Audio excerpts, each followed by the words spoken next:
Epstein emails reveal the funding of Bitcoin Core. Man, we haven't talked about this one before. Well, not too often. Yeah, we have actually. Yeah, I'm kidding, because we had a Kurt Wuckert Jr. has been talking about this for about 5 years, and I've had him on my show here for, I'd say, 2 or 3 times, discussing the history of the Epstein files and the Epstein emails and the funding of Bitcoin Core and how it all came about. And this psyop, that's been laid out, deception, deceiving the people about Bitcoin's true identity and true purpose, turning Bitcoin into true TradFi 2.0.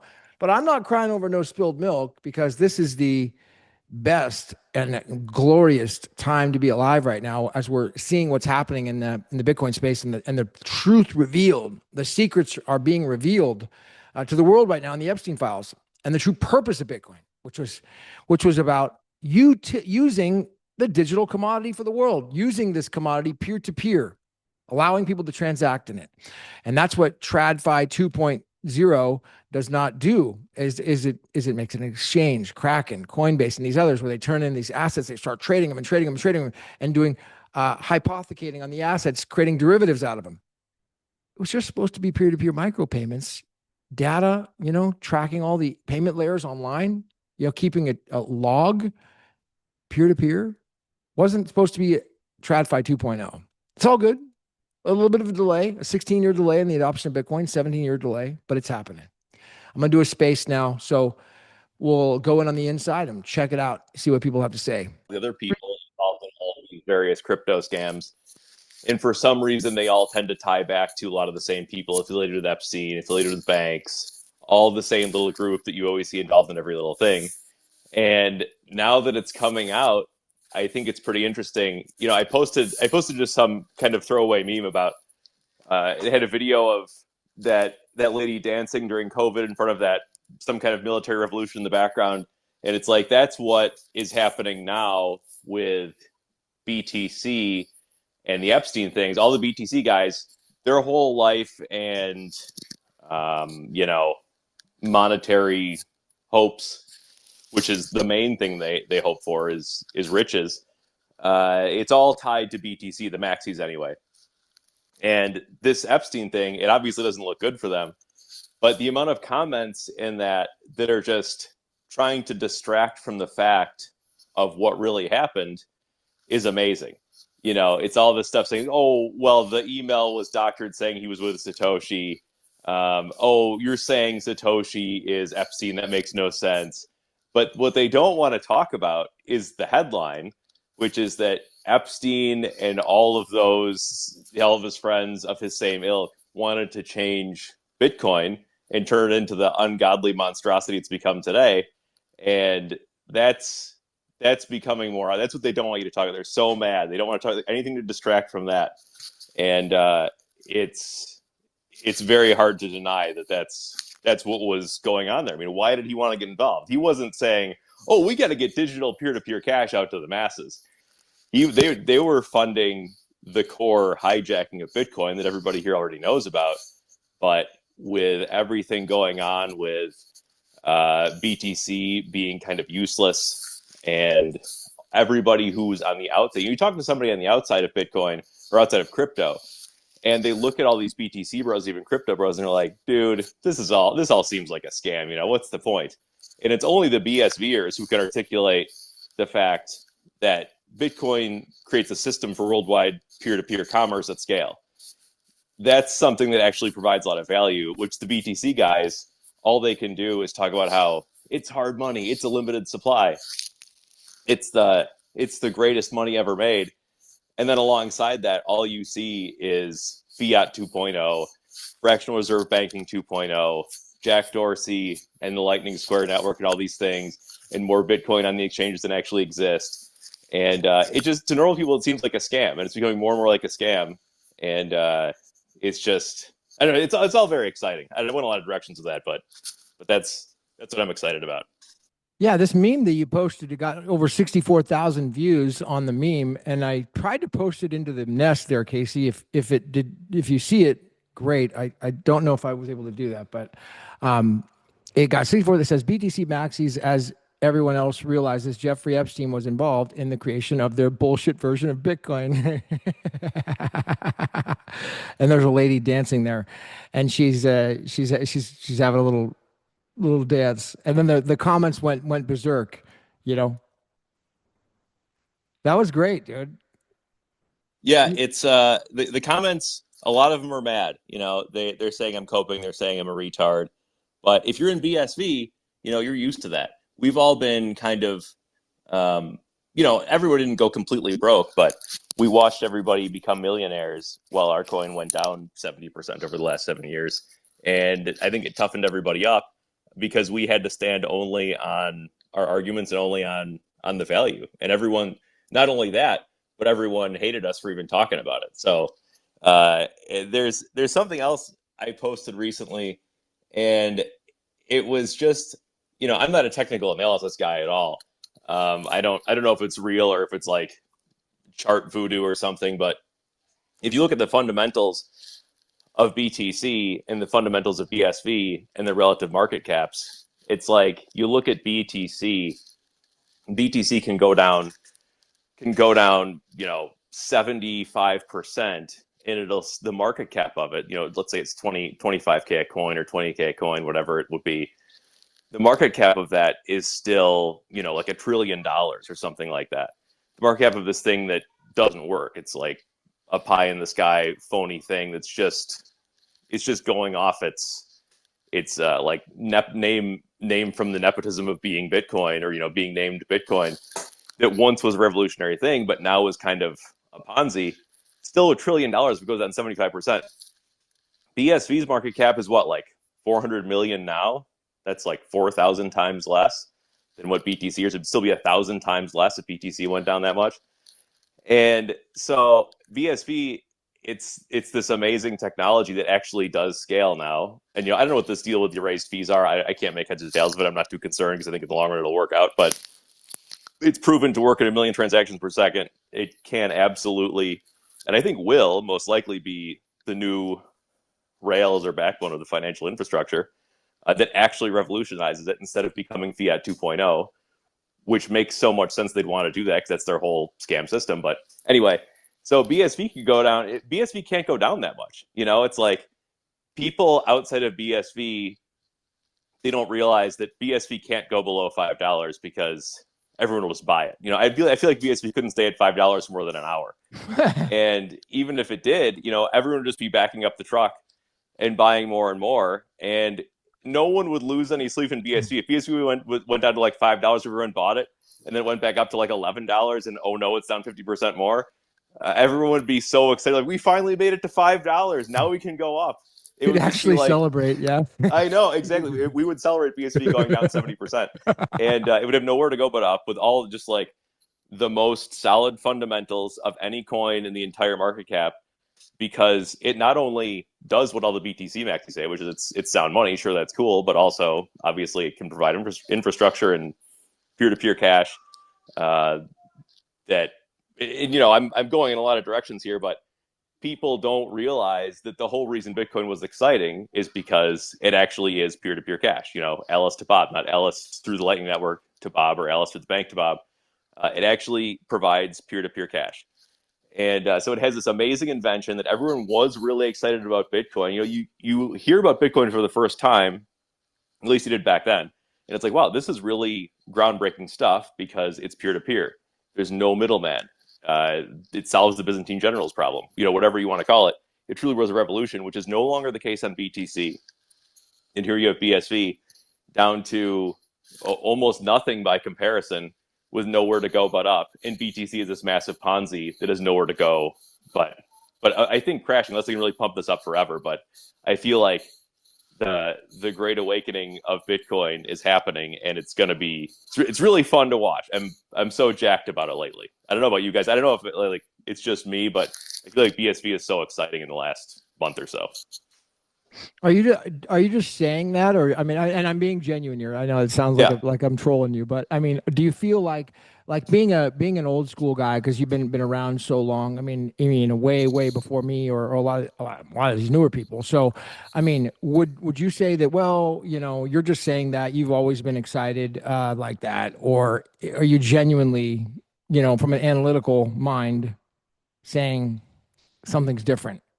What? Oh yeah, absolutely. Genuinely, from an analytical point of view, I feel so much more excited than I did at any time since basically I got into Bitcoin, because we've weathered this massive storm, and BSV, it's just consolidated for 7 years. And I'm not like, oh, I'm so excited to get rich, BSV is going to 1,000. I mean, it would relieve some pressure. It would relieve some pressure from from my finances, obviously. But I heard you talking about, oh, you're a Christian. There's lots of Christians in BSV, which is cool. I only became a Christian in like the last I don't know, year or two, and it makes me care way less about riches of the world.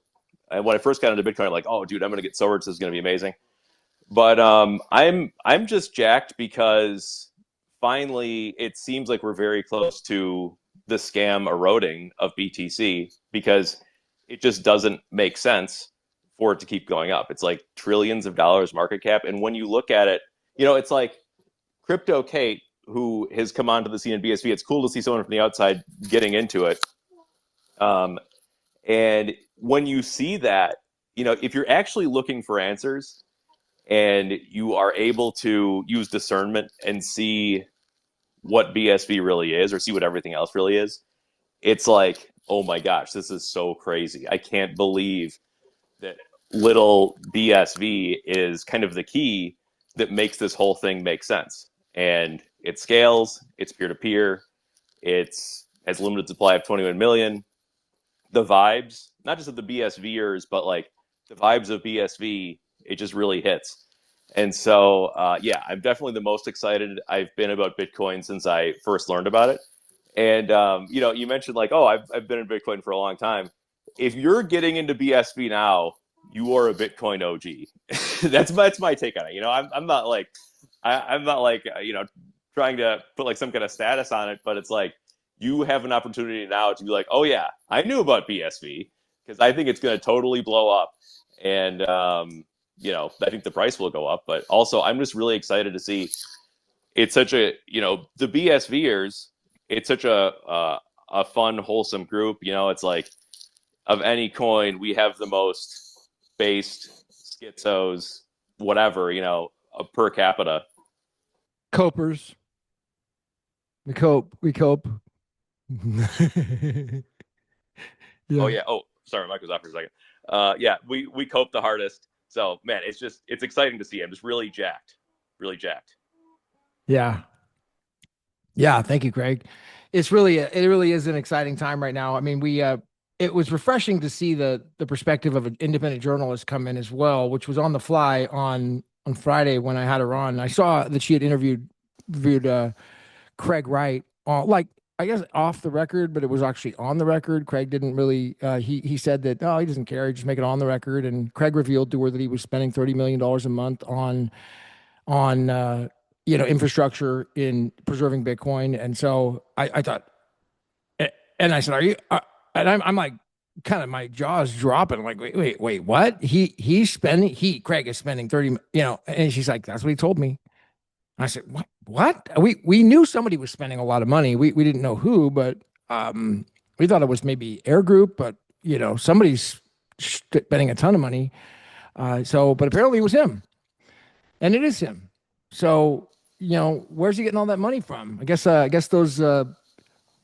$8 billion that was the graffiti on the blockchain stuff. Somebody was cashing in and adding to their little nest egg. Huh? So it sounds The rolling icebergs. the rolling Have been iceberg. cashed I in. guess that Yeah. more coping on our part.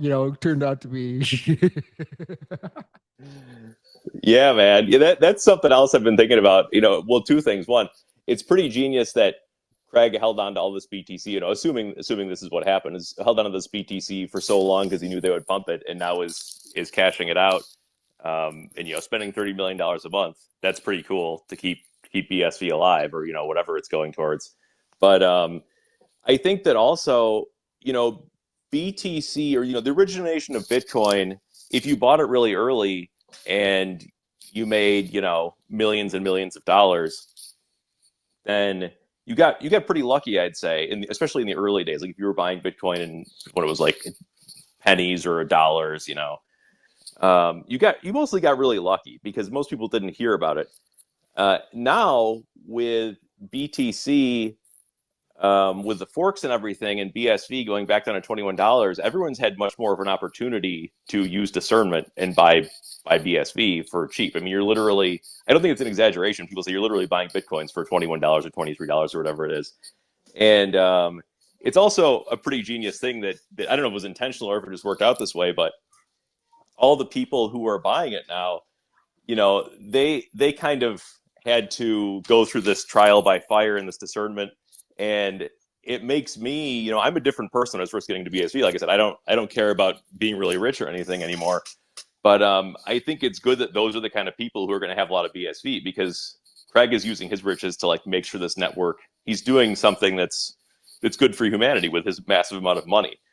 So I think that's an interesting way things played out with BSV, that the BSVers are going to have probably, I don't know, maybe I'm totally wrong, but it feels like they're going to have a lot of money. I think it's a good group for them to have it, because they're not just going to, spend it on Lambos and other things like that and hoard it. I think I think BSVers generally will do good things with it, invest, give us good causes.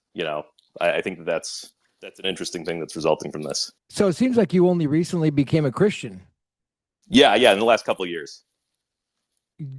How did that play out? Well, how did that? Yeah. Yeah. I mean, I went to church when I was younger. I wasn't really raised Christian, I wouldn't say. I'd say it was mostly secular. And when you go to public school and you learn about things like evolution, and then you hear the opposite thing at church, and it just didn't really gel for me. But I've always in the back of my mind believed there was like a moral truth to the universe. I mean, that's kind of obvious.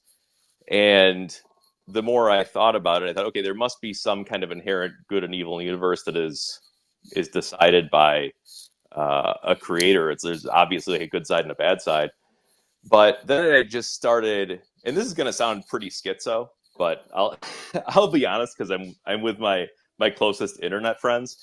But you start researching things like NASA and space and flat Earth, and you start to see that like evolution might not make as much sense, and you see all the space bloopers and things. And then people always say, I'm not sure the Earth is flat necessarily, but if you look up NASA bloopers, you find all these things like gravity pockets in space where a screw falls off the space station and goes straight down where everyone else is floating, or someone adjusting their wire, or like a little mouse in space, or bubbles in a spacewalk. And it's like, okay, so we went to the moon, we streamed things from the moon in the 60s before we had dial-up internet, and there's all these anomalies. We have no video of we have videos zoomed in we can take from space of maps and streets, but we don't have videos zoomed in from space of someone walking upside down somewhere.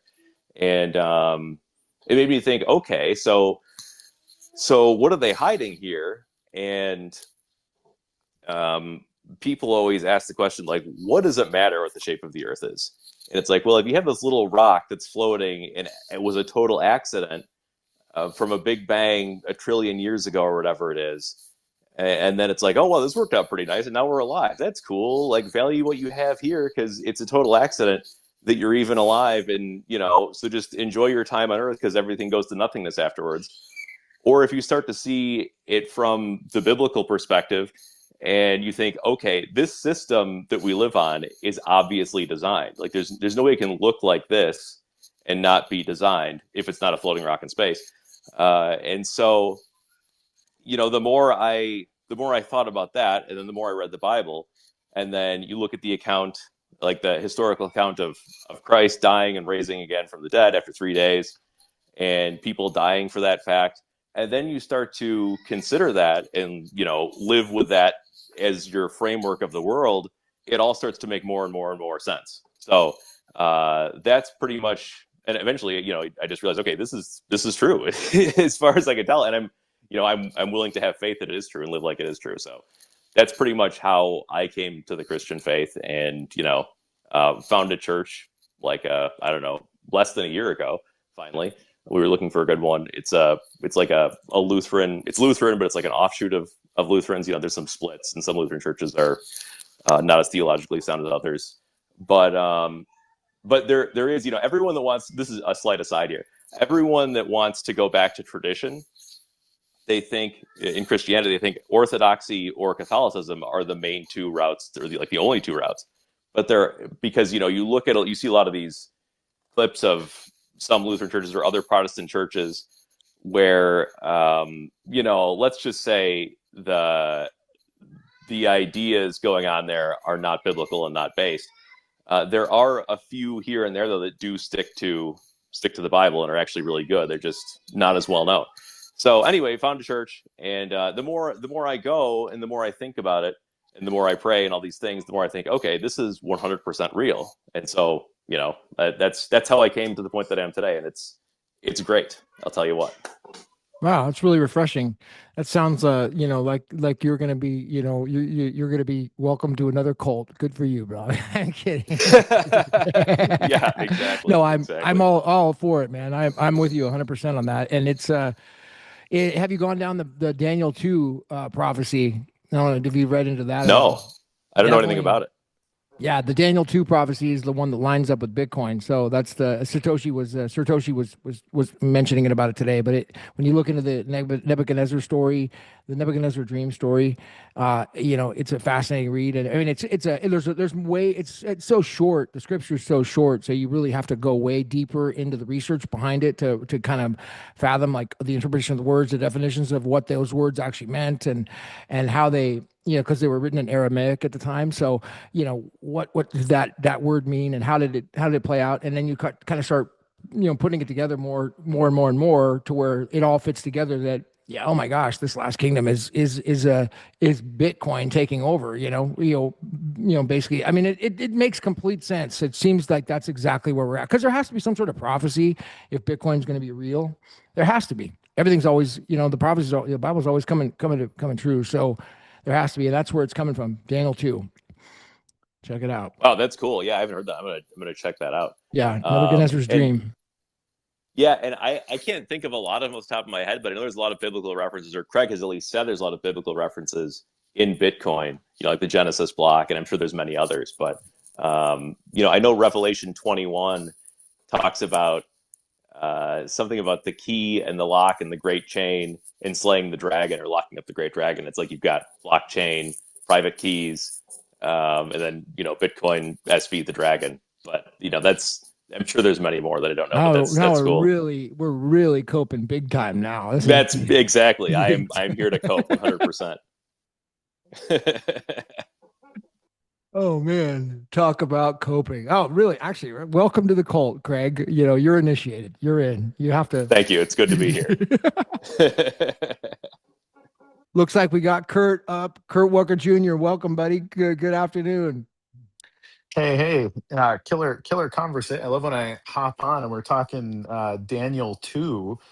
It's funny, I've not heard Sir Toshi's exposition on this, but the fun part is that the prophecy, the feet of the statue in Daniel's dream is Rome. It's the Roman Empire, and the argument, at least in my opinion, would be that, you know, the United States is essentially Rome, and you know, that takes a little bit of work and some historical context. But no, there's some really interesting bits and pieces there.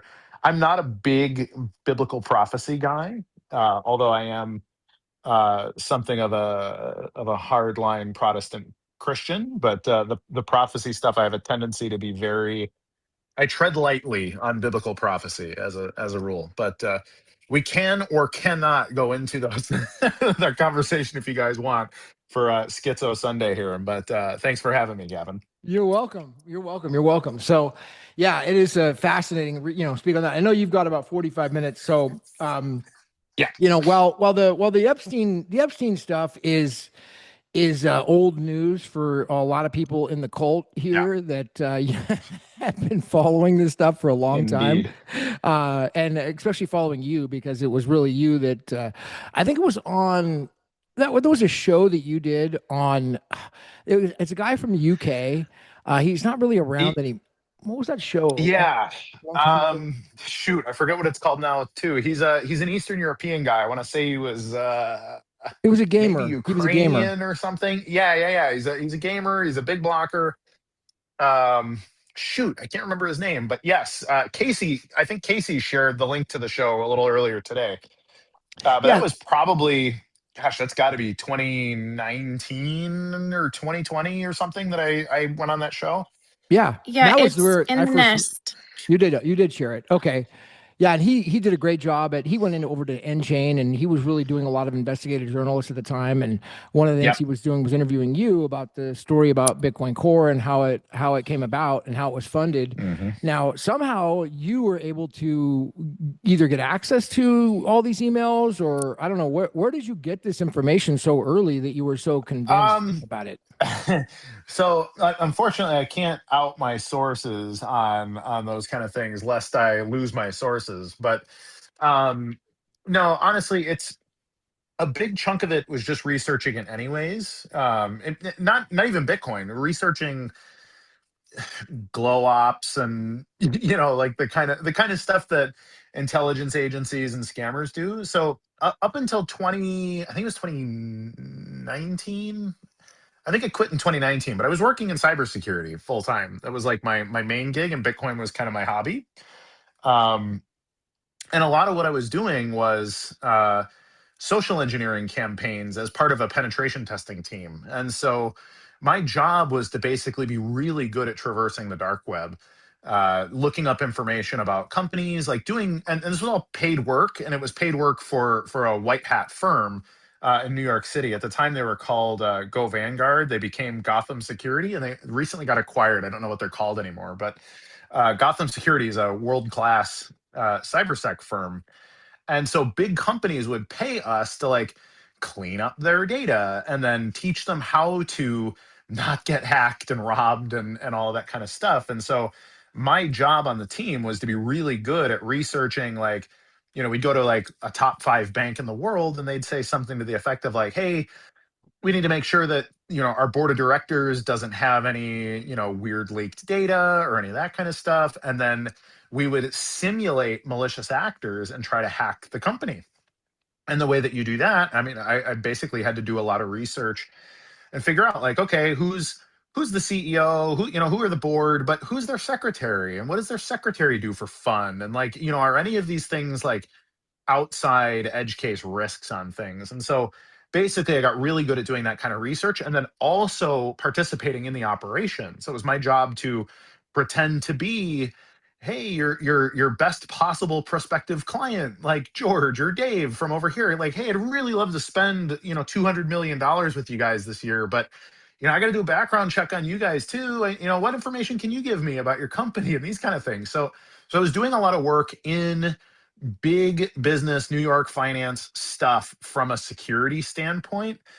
And, where did Epstein hang out? Who were his clientele? Like, and so when people talk about like Howard Lutnick or Reid Hoffman and some of these people, it's like, Kurt, why do you know all this stuff about these people? And it's like, well, it was my job for a number of years, just to kind of know what the risks are and know what the leverage is on all these people.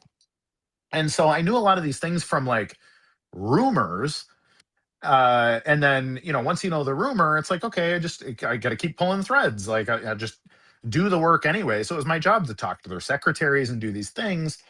And so a lot of this information just kind of became like, if you know, and everybody kind of knows, and it's not that controversial. Like it's not public information, but it also wasn't exactly secret. And so it's the same thing. So Jeffrey Epstein would have been one of those people, but he is surely not the only one. He's just kind of become like the meme figurehead. It's kind of like how I talk about Greg Maxwell. Anytime anybody talks about any small blocker, psyop, it's just always sort of Greg by default, but it's not Greg. It's Greg and a few dozen other people that sort of operate in the same way as Greg. And that's the same thing with Jeffrey Epstein. And so when I started to, anyways, when I pivoted to focusing on like Bitcoin research and like, hey, I really want to get Bitcoin's history done right. And CoinGeek was like crazy helpful with, helping fund kind of my crazy research on things. I mean, like, guys, I got to do this stuff because I really want to understand Bitcoin's semi hidden and semi lost history of stuff.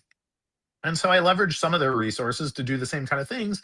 And it turns out, you get into it, it's like, oh, I remember that name from working with New York finance, and I remember this name from doing this and that. And so I kind of had a good cross section on this stuff anyways. And it allowed me to really effectively, when looking at it from the Bitcoin angle, and you start to connect, they're like, oh yeah, no, I remember that guy at MIT, and I remember that guy from, this little think tank, and I remember this guy from this weird like venture capital startup, and all of that kind of stuff. And it just made it really easy to put two and two together. And then with the known information, I mein, Joichi Ito got kicked out, was forced to apologize, and then MIT was forced to apologize, and all this stuff because he was just a really bad dude. And like, this was after Jeffrey was convicted, and they were still like, okay, well, we'll give you a code name, and we'll set up another shell company, and just run it through my Japanese firm because nobody's going to audit all the way in Japan, and then we'll make it act like it's us donating the money, and then like it's crystal clean. Nobody will know. And I just started talking about it. I just started saying like, hey, this looks like a really sketchy situation over here. And then I was able to confirm bits and pieces of it. And then I just started talking about it really openly, just saying like, hey, I think it's really clear that this is what's going on. In fact, Ito was forced to step down, but they didn't really go into all the details why. But it's pretty obvious if you start to dig into it at all. And then I also put a couple other people on the case, like Aaron Day is a kind of an old friend of mine, and it's got to be 2 or 3 years ago now, where he asked me about it. He was like, "Hey, I saw you mention this Epstein stuff. Can we have a conversation?" Because Aaron's got a lot of connections in the Northeast, in sort of high up Republican Party and Libertarian Party sort of insider stuff, and so he knows a lot of people intimately that I only know of professionally, but he lives in the neighborhood, that kind of thing. So I gave a bunch of information to him, and then he helped, turn a bunch of that into information that got published in other places. And so now it's a little bit like, this isn't new news to big blockers, but it's also not new news to the small blockers, but they're pretending it is. And part of it is because a big chunk of them were like literally in the room for a lot of it. And so it's a crazy one. It really is. It's wild. I'm really glad to hear that it's kind of blowing up, but they're going to try to spin it. They obviously don't want to talk about what Jeffrey Epstein pushed to have changed in Bitcoin Core and those kind of things. But at least the conversation's happening. Could lead to bigger stuff. Yeah. So here's the background. It looks like it's going to be, what happened is that there's a Congressional House Oversight Committee and report that was what they came out here November 2025 this month, and it revealed that Epstein's his contributions to the MIT Digital Currency Initiative, it launched around 2015. So it looks like it funded the early Bitcoin Core developers during that period, following collapse of Bitcoin Foundation. That's what I'm hearing on it. So Correct. Yep. Yeah. So what's this? I did pull up the congressional report and then the emails, and it was like 24,000 pages or something. I mean, so it's really you could do a search, Yeah. but it's obviously a Yeah. extensive amount of work that Mhm. in there. So what the heck is it? What's in this report? Well, like you said, it's if you were to print it out, it would probably weigh 25 pounds of paper. So I'm not through it all yet, but starting to dig through it. There's more and more stuff keeps coming out. Now they're talking about some fun that Donald Trump may have had with Bill Clinton at different times during this era, and other stuff. So I think there's going to be a lot of things that come out of this. And basically, the long and short of it is, Bitcoin Foundation was really well liked when it was established. And, for a lot of people that don't know what Bitcoin Foundation was, they actually kind of work quite a bit like the BSVA does now. Like, they were like, hey, we'll be the stewards of the protocol, and we'll get all the important people together to kind of have something of a Congress to make decisions together in a way that is, not on Reddit. And so, these would be guys like Vinny Lingham. I think Craig was also part of it back in the day. But also, basically everybody. It was a number of core developers. It was a number of people from, the major pools and Bitmain, and like it was everybody in the era, and it seemed like a really good thing. And then all of a sudden, it just turned into this like the same group of people, the kind of small blocker hijacking Bitcoin group. Were like, you know what? If we have a Bitcoin foundation, it like Bitcoin won't be decentralized and blah blah blah blah. It's the same argument they make every time. Like, hey man, no, that's a centralization thing, and therefore, trust us. We're the cool kids, right? And then it all kind of went into these weird rat holes of places where decisions are made in a clandestine sense. And like everybody knows MIT is one of those places. Like MIT has had operations with US intelligence for 75 years. I mean, it's literally been since just after World War II. MIT has been funded specifically to do clandestine research into everything from like, you know, MK Ultra and like weird social experiment stuff to robotics and all kinds of things. And they're not the only one. You also have Stanford. Like Stanford has a significant research group that is completely a shell for the CIA and military intelligence. And like that's just on the one hand, like that's can be a good thing. Like it's not necessarily bad, but when you get rogue guys, this is kind of like the deep state argument, right? It's like, are all FBI agents bad people? Are all CIA agents bad people? And the answer is no. But they have so much leash, basically, and they're sort of expected to like, hey, figure out your own problems, figure out your own budgets, and these kind of things. And you get a guy who's immoral, or at the least he's amoral, and it's like, all right, well, if we can, I'll hire some of these guys in Afghanistan, and they're gonna have these weapons, and they're gonna help us against the Russians, and this, and it's like you kind of accidentally had the CIA create Al Qaeda, and then like that kind of thing, and like that's just one of many, many, many examples where you get people that make a field decision, and that field decision turns into 20 years of trying to solve things with weird, US foreign policy, or a mix of US, NATO, and other nations, and all this stuff. And so it really is never one thing. Like I'm not the kind of person that believes there's like like there's one guy in charge at the top, like there's some kind of lizard elite necessarily, or those kind of things. I really think it is a lot more compartmentalized than that, which is a lot less sexy to talk about. I think it really would be fun if there was like some kind of evil dragon figure that actually pulled all the strings of things, but I don't think that's how it is. But ultimately, yeah. So I mean, groups like the MIT Digital Currency Initiative were very much involved in putting together groups of people, including people that ended up becoming like Digital Currency Group and Galaxy Digital, and like all these big firms. And then all these big firms seeded all the major businesses. So they seeded companies like Coinbase and Kraken, and and so they all are kind of connected to each other. And it's a little bit how, if you look at big finance, like all they do is they all kind of own each other. If you look at who owns like the top 100 companies, and it's like, well, the top 100 companies own the top 100 companies. If you look at the balance sheets of everybody, they all control each other. I think the only exception to that is GameStop. I think GameStop is the only company in the world that is owned more by actual people than owned by funds and firms. But they basically did the same thing in the blockchain space, and they did it before anybody was paying attention, because this was all very consolidated by like 2015, 16.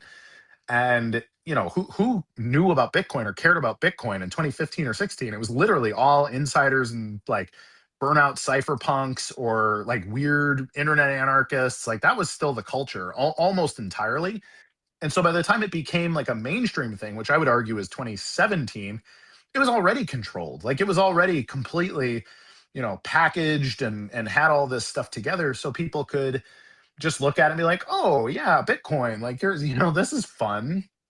And it's like by then the Bitcoin civil war had already largely happened in secret.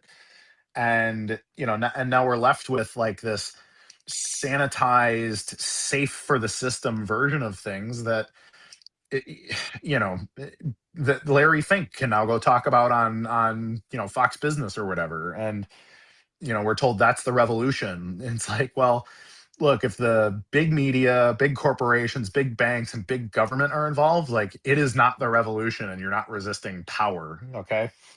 Yeah, and one of the it's not Larry Fink, but Larry Summers. He's mentioned in his email thread. It looks Yep. like it was 20. I think it was 20. I don't know, 2014, maybe 20 around that time frame at the Yeah. Manhattan mansion. And the email thread says that he, I guess Epstein was meeting with Brock Pierce, which is Yeah. Tether. He's the co-founder of Tether.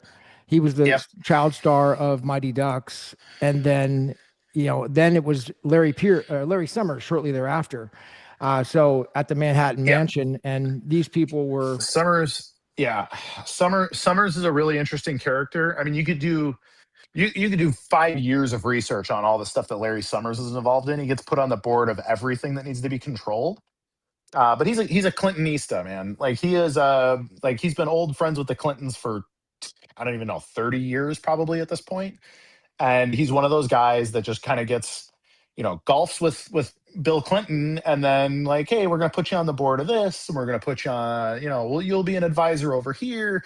And he's one of those people that just sort of shows up and gives advice and tells you the right way to help yourself, to be nice about things. But it's one of those things where if you decide to tell Larry, like, yeah, you know what, we're not interested in that, and no, I don't want to do that either, like, all of a sudden you start becoming persona non grata, and then people don't want to invest in your company anymore, and then all of a sudden your customers start going away, and whatever. And it's kind of the soft, I like to call, like, most things happen in a soft sense, where like 500 years ago you would just kind of like ride horses into a village and kill everybody who resisted you, and you don't really do that anymore. You make soft threats by giving people stern advice, and if they don't follow the stern advice, you never become mainstream. You never, you just don't get to play in the big kids pool, basically. And Larry's one of those guys. He's a guy that helps the right things happen to the right people. And right, of course, is a word that I mean, safe for the system. So anytime you see Larry Summers involved in something, like, you need to presume that there's a lot of leverage being put on whatever that group is by all kinds of powers that be. damn. I mean, so it looks like the relevant email thread was between it's 15 to 20 pages with about Alex Yabin, and then there's Brock Pierce involved and Bitcoin, and it's 15 to 20 pages of stuff, and then going through the meetings about it. I mean, how does Tether fit into this? Because that was right there when I guess Brock was founding Tether right after that, or where does that fit into this? Um, Tether's a little bit harder to figure out. Like, I mean, you can make assumptions, and your assumptions probably won't be wrong. But Brock is a fall guy. He's always kind of been a fall guy, and you one of the ways that you know that he's a fall guy is that he's a Hollywood kid. If a kid was raised in Hollywood, I mean, he's an abuse victim, right? Like, I don't know that any child actor made it out of Hollywood without getting sucked into some of the worst things you can possibly imagine. And the fact that Brock ended up becoming who he's become, I mean, look at him. He's like lives his life like he's Peter Pan. And that's the same thing we see from like Michael Jackson and some of these other people who were child stars. And then, they end up, these very weird figures and involved in really weird things. And, it's all part of the control structure, unfortunately. And so Brock's involvement in Tether should have been the first major red flag for people. And how does the rest of it play? Like, I think it has been a 10-ish year plan played out to create what's essentially like a central bank for the new world order. I call them the Tetheral Reserve Bank. And if you want to see how the Fed actually impacts things, and how the Fed was founded and why it was founded and what they do in the economy, you can make the argument that some Keynesian control is good because X, Y, and Z. Like, there's a very rational conversation to have about it. But then there's the spillover, and be like, okay, well, since the Federal Reserve was founded, we've had 2 world wars and about $100 trillion in global debt kind of created out of nowhere. And a global military police surveillance state has become the status quo. And the founders of the Federal Reserve are the same people that were saying, that's the way the world should be. The smart people need to control the levers of power, and they need to control the flow of capital and the flow of information and all these things. And Bitcoin truly was that disruptive thing that can change all that. And so what do? You create a fiat control system that controls the flow of money and power and information in the Bitcoin economy. And that's exactly what they do. And look at it. Like you have a very safe and sanitized version of things. If you play ball, if you play along with their little empire, you get to be wealthy. That's the call that they give to you. Like, hey, do nothing, hodl your coins, and we'll make sure it all plays out for you. And I think people need to realize that it's a temptation, but if you want to actually disrupt things, you got to be willing to shirk that. You got to be willing to understand what you're trading in order to just be one of the inside guys, right? Like you lose your self sovereignty entirely. You become somebody that only does what's good for the collective, and you'll be rewarded for it. You'll be comfortable for it, but then you also have to deal with the fallout of like, okay, now I'm stuck in this weird group. Like I'm stuck. If the Clintons say I got to fly out to the Hamptons and have a conversation, like you got to go to that thing, and you got to also do what they tell you to do, or else you're punished in some way. And that punishment can be actually physically threatening, or it can be like, oh, okay, if you're not going to play ball, you're just like money and power and influence isn't going to flow your direction anymore. And that's usually enough to get rid of people. But if you stick too hard to it, I don't think I need to say what happens if you become too inconvenient to these kinds of people. For sure.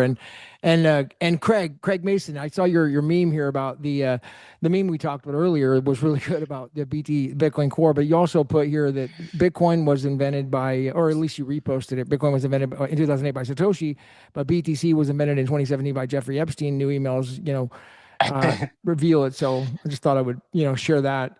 You saw that, Kurt? That was from Craig Mason. He's Yeah, no, that's solid. It's a good point. I think it's really important not to overplay Jeffrey. Like Jeffrey is a terrible, or was a terrible person, right? But he's a symptom. He's a symptom of a bigger disease, and he is obviously was very replaceable. And there's lots of people that'll play Jeffrey. It'll be like, oh yeah, okay, oh you're an agent of this thing, or whatever. Like, cool. I'll be a rich guy for the next 15 years of my life and fly around the world and negotiate things with powerful people. Like that sounds awesome. And then you might even do that under the pretense that that's just a big opportunity and that it's cool and whatever. But then who knows what you're actually doing. And you see a lot of these things play out where it's like, now you're sitting in front of a congressional hearing, and they're asking, well, when did you find out you were funneling drugs and money and weapons or children or whatever to these terrible parties. And for a lot of them, they probably don't even know. They don't even know when it started. They don't know when they became evil, because that's just how it is. Like, it's just like anything. It's like working for a big company and discovering like, oh, my company's poisoning this whole little town somewhere for the sake of, the bottom line or whatever. And like, it's a really difficult position to be in too. And so, I basically just don't want to overplay and be like, okay, Jeffrey's dead and therefore the problem is over, because that is certainly not the case. yeah. Craig Mason, can you want to chime in at all?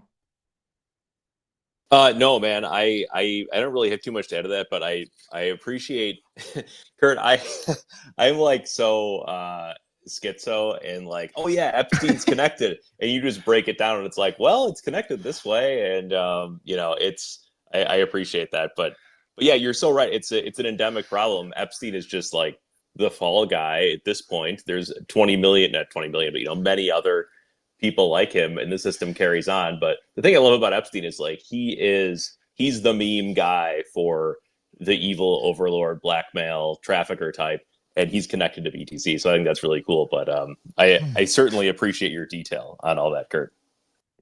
Yeah, happy to help. Yeah, it's very, very detailed. I mean, and before you joined on, Kurt, Craig Mason was lamenting and he was coping about how excited he is about BSV, and so did you want to share any of that, Craig? Just you're lamenting, you're coping for a minute.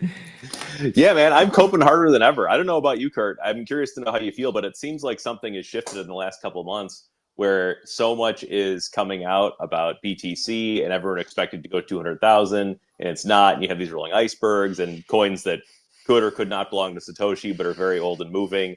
And the whole scam to everyone on the outside is becoming just more obvious every day. It's like you talk to a person who's not involved in crypto or a BTC maxi or just out of the sphere, and they look at it and they're just like, this whole thing, it seems like a scam, and that is becoming more prevalent than ever. And so I just feel like with BSV near all-time lows and can't go really any lower besides $5, which we were talking about, people would celebrate if it went to $5, we'd finally get there and then we'd go back up.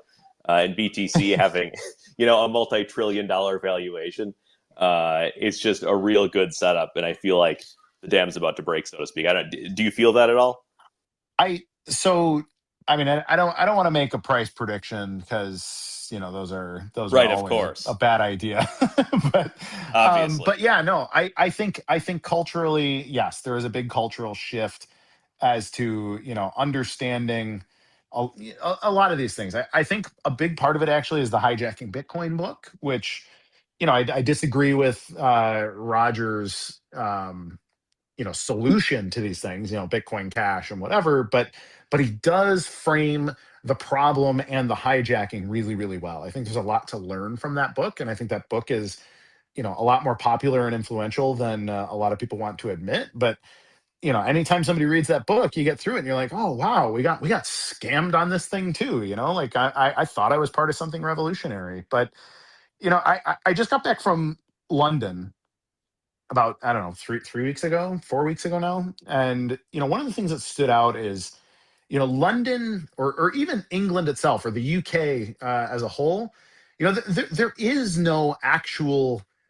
English people, right? Like if you look at what is England, England is whoever is in charge of that place at a given time.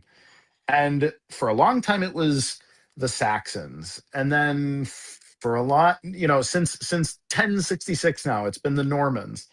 And who are the Normans? And people tell you, well, they were French. And it's like, well, I don't know what you know about language, but Norman actually means Northmen, and so actually they were Scandinavians who lived for a time in France, but it was like a Viking conquest essentially of England. So William the Conqueror then changed the landscape of the place, and then you have this antagonism between what was the pre-existing city of London, which was itself a Roman creation. So you have this Roman-controlled city that never fell to William the Conqueror, and then they stayed in this antagonistic relationship to this day, actually. And so if you look at these kind of things, the underdog can win. Like, who would have thought you could just invade the shores of England and conquer people and then just turn yourself into like, we're the English now? And it's like, well, yeah, kind of. And so it's the same thing with anything else. It's like I said, the first thing I said on here is like, the US is kind of still the Romans. If you really look at it, we're just a continuation of a massive chunk of Roman culture. But Roman culture was just a massive continuation of Greek culture. And like you can kind of keep rolling that back and getting into like, well, what was Greek culture, right? And so without going through 7,000 years of world imperial history, you can look at it and say, look, who is the real Bitcoin, right? Like, and it's the same thing as saying, like, who are the real, the rightful controllers of England or France or Germany? It doesn't really matter, because people will place themselves in a position of power and then they will carry on. And most people don't have the ability to parse like what coup has happened. If there was a coup that happen pretty quietly. And we've had a few of them even in our lifetimes in this country. I think you can look at like pre 9/11 and post 9/11 governance structures and what changed and who's actually in charge before and after things like that. And BTC was able to very successfully trick people into following their coup. Like they staged a successful coup against Bitcoin, and they convinced the average person that, hey, like Bitcoin is this SegWit, Taproot, whatever monster of like Bitcoin Core good, Blockstream good, Chain Code Labs good, and all this stuff. But now they're having their own little civil war again over which one of them gets to be in charge. This is the whole core versus knots conversation. And that's actually why I think some of this Epstein stuff has come out about sort of the old guard at Bitcoin Core. I think that part of that information coming out is the people from knots now trying to throw another Hail Mary at it and be like, okay, look, if you go along with core, you're going along with all these Epstein people. And the thing is that while they're trying to kill each other, while they're trying to successfully control BTC, that creates an opportunity, right? And that opportunity is us out here saying like, hey guys, we've been in exile for 7 years or so, but we took the original system, we took the original vision, we've got the original database. We have Bitcoin safe over here. We have not been, getting lazy and rich. We have been focused. We have been sharpening our blades, and we have been working on bringing Bitcoin back, much the same way as, Napoleon Bonaparte making his way home from Elba. Like, hey guys, I know you exiled me, but I'm back. I'm going to control this place again. And, that really, like, there is an opportunity for us to come back and to have a massive parading reintroduction with people who see like, you know what, while all these idiots and undercover fed you know takeover people are all trying to expose each other and backstab each other to death, here's this group of people that have been narratively consistent, they have been socially consistent, they have been personally consistent, and they just keep saying the same thing about Bitcoin's original vision and how they protected it. And I think this is our opportunity to kind of come right up the middle with the original Bitcoin and get people to really see that the things that we have been talking about for the last, really 10 plus years are the right things. These are the things that the world needs to hear. And these are the things that can disrupt. And so we can become William the Conqueror. We can show up while everybody's bickering and fighting about whatever else and say, look, we're going to build our castle in the capital and no one's going to take us over. We are Bitcoin. Just like William the Conqueror showed up and said, you know what? I'm the king of England now. And that is something that we are very capable of doing if we can have the humility and the bravery to do it right. Amen. I mean, your talk about your very articulated talk here regarding even the historical perspective of the Roman Empire and how it's all playing out. It just keeps bringing me back to Daniel 2, and we're on Sunday here, and this is the day that people go to celebrate church. I mean, it just seems like it all. I mean, I read it again today in Daniel 2, and it just is amazing how it all just seems to line up. I mean, I hate to. I know this is a coping festival or whatever, Schizo Sunday festival, so I guess it's okay to talk about this. But it. I don't know. Did you want to share any insight on what your thoughts are on the Daniel 2 stuff or the Nebuchadnezzar dream and how it plays out with all what we're seeing right now? Honestly, that's a really long one. I But know. Yeah. for anybody that wants to read Daniel 2, the context is Nebuchadnezzar was the emperor, the king of Babylon. Babylon was the most powerful empire in the world at the time, and Israel was living in exile because they had been punished by God for their sins, and the nation had been brought to Babylon as a punishment to live with Nebuchadnezzar. But Nebuchadnezzar ended up respecting them quite a bit, in particular, Daniel the prophet.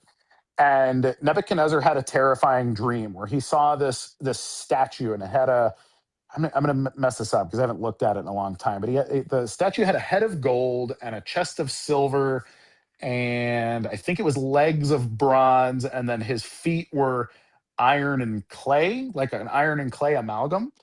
And so Daniel interprets the dream for Nebuchadnezzar. He's like, okay, so the golden head is the Babylonian Empire. And so he goes through the succession of empires and explains the feet. The feet are this amalgam, right? Now, what's an amalgam other than a melting pot, right? So you have something that is built of iron. Well, how did Rome conquer the world? Well, they conquered it militarily. And part of the reason they were able to conquer the world militarily is because they had great use of technology. And one of those technologies was iron itself. If you're fighting against soldiers with bronze, swords and shields, and you have iron swords and shields, it's really no competition. And so Rome was able to conquer the world, and then conquer it not just militarily, but set people up as like, okay, you're Roman now. Like, you are so lucky to be part of Rome. And then, they ultimately collapsed because of corruption and debt and all the other things too. But Daniel predicted this way before, like way, or like Rome didn't exist when Daniel had this prophecy. Like, Babylon was still the biggest empire in the world. And so we're going back a few thousand years here. And ultimately, Rome is it's the primary influential culture of the Western Hemisphere even today. Walk into any capital city in the Western Hemisphere, and they have very Romanesque buildings, and you've got your pantheon of gods who all essentially are just proxies of the Roman gods. And then we have this democratic republic that is very much based on a Roman democratic republic, and a lot of these things, including the banking system, which truly the bankers are, among the most powerful negotiators at any table of power. And, that banking system is based very much on Rome. And, you can look at somebody like, let's, since it's Schizo Sunday, let's talk about Adolf Hitler for a minute. But he saw the same thing, right? He looked at it and he's like, look, England wanted to be part of this, sort of global, extension of the Roman Empire. Like, England split away from the Church of Rome, for example, under Henry VIII, and created the Anglican Church and some of these things. But truly, it was a way to establish England as part of Rome. And so I think, if I recall, Hitler thought of the first great empire as the Holy Roman Empire, which again was a proxy to the Roman Empire. And then he saw the Second Reich, as he called it, as a German empire of the mid 1800s. It's essentially the Franco-Prussian Empire. And then Hitler saw the establishment of the Nazi government as the Third Reich. He was going to essentially reconsolidate, reconquer Europe, and create this sort of Romanesque, Christian-esque empire controlled out of Berlin. And that was his grand vision. Now, obviously, he failed. But if you look at what happened after World War II, well, the U.S. took all the technology. They took all the great Nazi scientists, like the best military minds in the world at the time, and said, "Hey, we're going to move you guys over to Wright-Patterson Air Force Base. You're going to live in Ohio. We're going to change your. You're not going to be. You're not going to have that German name anymore. You're going to be, Bob Miller or something, and you're gonna live in the suburbs now, and you're going to help us build jets and rockets and all this other stuff, and we're going to forgive the problematic stuff from World War II, but we're gonna keep the good ideas going." And so, if you really look at these things successionally, after the fall of Rome, the Holy Roman Empire took the technology and the good ideas of Rome, and they got rid of some of the bad. And then you saw the same thing make its way further north, and kind of create this grand British Empire sort of thing, which obviously was competing. And there's other offshoots. Like, there was a time when the Netherlands was the most powerful country in the world, or Portugal, or Spain, or some of these things, but those were all a little bit transient relative to ultimately Rome, and then the Holy Roman Empire, and then the British Empire. And I really just see the U.S. as the next extension of those things. And so, in a lot of ways, if you take a narrative standpoint or a prophetic standpoint, that if you're talking about Rome, you can consider the things of Rome to still kind of exist. I mean, the most followed religion in the world is still Roman Catholicism, and like, that is a huge cultural anchor back to that time and place, and those things. Like, the values of the Roman Church are still the values of the Western Hemisphere by and large. Even if you take the like, well, no, I don't know, the world's more secular and atheist or whatever now, more scientific, for example. And it's like, well, yeah, but the scientific method was established by Roman Catholics, and then so too, like the Enlightenment really was a thing that was started by people that were very much embroiled into Catholic culture and these kind of things. And so, um, it's not a perfect copy paste, just like culturally we would not have a ton in common necessarily with a first century Roman. There would, however, be lots of things where you'd be like, oh wow, like that's how I think and that's how I feel, and those are the things that I think are good. And so there's like an extension to it. Like it's not like these things had a hard punctuation mark where they ended and then some completely new idea became the main idea. We are still really playing off of the main ideas of the Roman Empire. And so if you look at the things of Rome, uh, you know, like anything prophetic, biblical stuff going back into the Old Testament or talking about Rome or even the New Testament, like there was this conversation about Jesus Christ, for example. Like the primary reason why the rabbis rejected Jesus Christ as the Messiah is that he did not conquer Rome in his lifetime. That is one of the major sticking points there. But if you look at it, it was less than 400 years in the future that Christianity became it was the religion of the empire. So Jesus did conquer the Roman Empire. He just didn't do it the way that they thought that it was going to happen. But within 400 years of his death and resurrection, all right, now the largest empire in the world ended up being conquered by Jesus anyways. And so it was Jesus Christ's values that became the values of the greatest empire in the world. And I would argue that that's still the those are the wheels that we're still riding on. And then it can even go to things as simple as like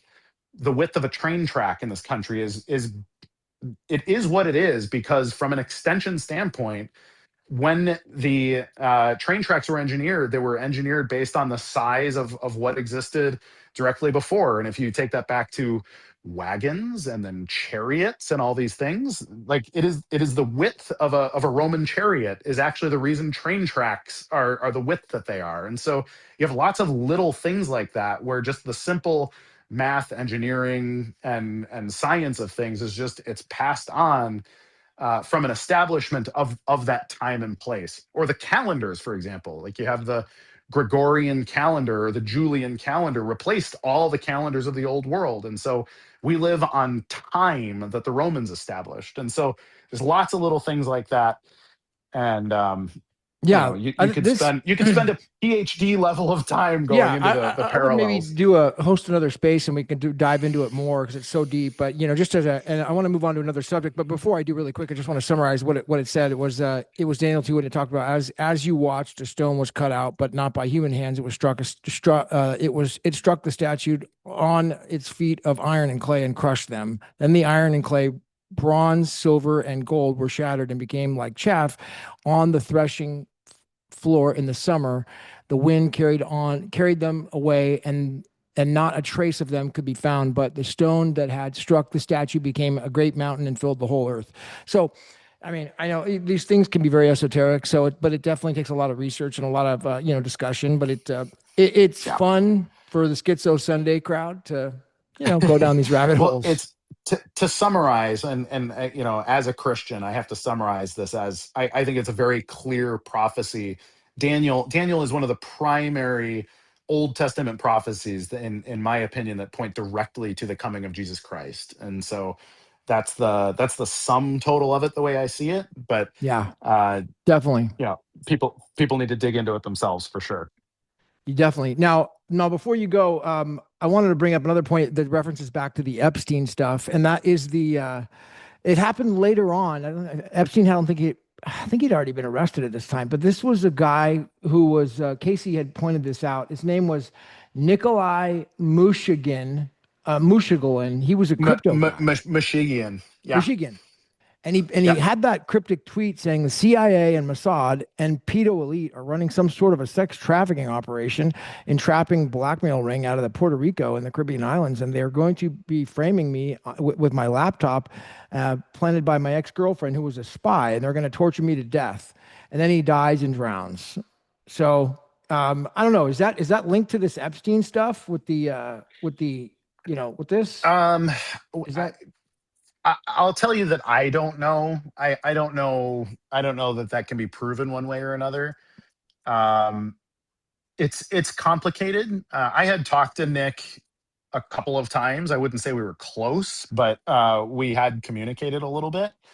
And he was working on cool things that he wanted to bring to BSV. He was the one of the creators of MakerDAO. Oh, he's a BSV Um, guy? yes, he was. Or he was on Twitch and whatever. He was an Ethereum guy. Like officially, he was an Ethereum guy. Developed one of the major algorithmic stable coins over there. He was a genius. He was also probably schizophrenic. Like he was not mentally well, which could be for any number of reasons. So I hate to discredit the things that he said, but I also hate to give them absolute just because he said like, hey, the CIA and Mossad and a bunch of pedos are going to kill me. That might be true, but he was also kind of prone to delusion in my experience with him. So it's difficult. It's really sad also because if he was actually victimized by the people he said he was, like that deserves to be looked into. But because of the state that he started in, it's pretty hard to take that as a hard lead on things. But it's a little surprising because he died very quickly thereafter when he made that public post. But I believe that post was made from Twitch to Twitter. And yeah, so there was a lot going on there. There's also a lot of weird stuff about Puerto Rico, including Brock Pierce. He is legally domiciled there, but so are lots of other things. Lots of weird corporations and stuff. And part of the reason why they will never be a U.S. state, but they remain a U.S. territory, is because of very old, very weird financial corporations that are established there to have essentially a tax-free base of operation. And when you're tax-free, you are also typically audit-free, meaning you can do lots of very weird things with your books and keep them secret. And so it's a really interesting thing, which is why a lot of people move there because, oh, cool, if I become a primary Puerto Rican resident, I can remain American, but I only have to pay a very, very small amount of taxes. It's almost like hey, you got to pay something. So let's make it, if I recall, it's like 3% income tax if you live in Puerto Rico. And so a lot of people move there to take advantage of the weird stuff there, but it was established a very, very long time ago. And looking into the long, bizarre history of Puerto Rico's legal status is a fun one. Also relevant, or maybe relevant, is that Brock Pierce lives in the oldest Freemason lodge in the New World in Puerto Rico. So the first Freemason lodge was established there for reasons that I won't go into, but it's there's a lot of curiosities about that whole thing. Wow. And so this guy Nikolai was on Twitch, and he was actually a BSV guy at the time, and he posted this from Yeah. Twitch, and then If I recall, don't I'm not positive. He was a Twitch user. I don't know that that specific message came from Twitch, but he did tweet from Twitch on a regular basis. damn, I didn't know we had fallen soldiers like that in the cult. That's crazy, dude. Yeah, Yeah, real indeed. quick on the same guy there. He also is the guy that tweeted, "We're on the Craig Wright versus Klaus Schwab timeline," which is pretty much sums it Yes. up. What's that? Yeah. What's that timeline, Craig? Well, the time. Meaning we're living Yeah, in like this is the showdown. It's Klaus Schwab versus Craig Wright. And Klaus Schwab, until very recently, was the head of the World Economic Forum. He's the you will eat the bugs, you will own nothing and be happy. Like that's that. Versus Craig saying, you'll own everything. You will own your keys. Everything will be on chain. The world will be transparent. Klaus Schwab is saying, no. We're going to control everything. You're going to be happy, and we're going to feed you bug protein because you're you're a little slave army on our free range plantation. And so he was drawing a parallel that, really those are the two possible outcomes of the era we live in. So Nick was a special dude. I I really hope that whatever happened to him ends up being well known, but I'm not in a good position to research it myself. Wow. Fallen's little angel, man. The guy just perished, and we don't really know why. But he had the cryptic tweet. Looked like it could have been all leading back to these Epstein emails potentially. So who knows? I mean, how it played out. That's just crazy history that is not known. But he seemed like he was a pretty big influencer too. Oh, Maker DAO, wasn't that why it was the Maker DAO? That's what it was. MakerDAO was serious. I mean, as far as I'm aware, it still is. Like it's an algorithmic stablecoin that uses the Maker token. It was kind of the same proxy as the Terra Luna project, where like, look, if you can issue a stable coin, you can keep it stable by either printing or burning some other asset in order to keep it stable. And if you do that well, in theory, you don't need an issuer of the money. And so it's a really clever way to solve the problem of central banking that he was experimenting with. Like you can argue whether it was a good idea or a bad idea or whatever, but I think at the very least it was an authentic idea to take human corruption out of the equation for how much money does the economy need. If you want that answer to be made by competitive, just by the economy itself, like, okay, have an algorithm make that decision by balancing the asset in order to keep, one thing stable. You can create or burn the other thing, and then, create a sort of a like an automated market maker, but an insulated one that only keeps one of the assets stable very purposely. Fascinating, and we'll open up here in a minute for everybody for questions, and you guys can join the space if you like, and join the stage. Oh, I see a CryptoKate. I want to actually kind of make a little, not in a sad way, but it's like I'm seeing she's experiencing the laser eye maxis, as a new person, and I mean everybody goes through that, especially if you have any sort of influence at all. The laser eyed maxis just go berserk, after you, and I mean I had that. They did background checks on me, exposed me, went to my own mother, told things that weren't true to her, got her very upset, and she was very, very upset and still is to this day on some of these laser-eyed maxis, fantasies that they make in their head. So yeah, it's just, all you can do is laugh about them, send them love, bless them, pray for them, pray that they're going to turn around, and hopefully pray to them that they're going to become better. But we can't resist the truth. So we're just going to keep after it, so, but yeah, we'll open up here in a minute. How much longer do you have, Kurt? I should run in the next 10 minutes. I have Bible study that starts at 4, and I'm not hosting this week, so it's not super urgent, but I also don't want to be sort of disrespectfully late. Oh yeah, you got to get to that Daniel 2 Bible study for sure. Tell them all about Nebuchadnezzar's dream. Indeed. Okay, yeah, CryptoKate, welcome. Hey guys, Hey, looks like can the you hear laser me? eyes Hey. are after you, huh? Yep. Did you see? Yeah, Do you know so about the laser if I eyes cut yet? out a little bit, if I cut yeah, oh yeah, I mean if I cut out a little bit, I'm out for a walk with the baby. So please excuse me, but yeah, dealt with him. I mean, it's just amazing when you see that level of pushback, how clear it is that, you know, there's a reason for this attack, and it's a massive reason. I, I've asked all of them, will you do a video call? Will you give me your real name? I've given you my real name. These are my real pictures. There's plenty of videos of me. Look at my website. Will you do a video call? Will you talk? Will you even talk? Show your voice? None of them will do it. It's obvious what's going on. And I think people are saying a lot of people are saying, hey, don't respond to them. And like, for me, I'm like, I kind of enjoy it Yeah. actually, because they're just so easy to debunk. And It's too easy. That's super cool. And I see the one you just put out here. This is from Tufty. He says this troll made me said he made Gavin Mehl look like a ridiculous fool on camera and told you not to read any of the court papers. I did it anyways, and then he wrote you all this stuff. That's Tufty the cat, for sure.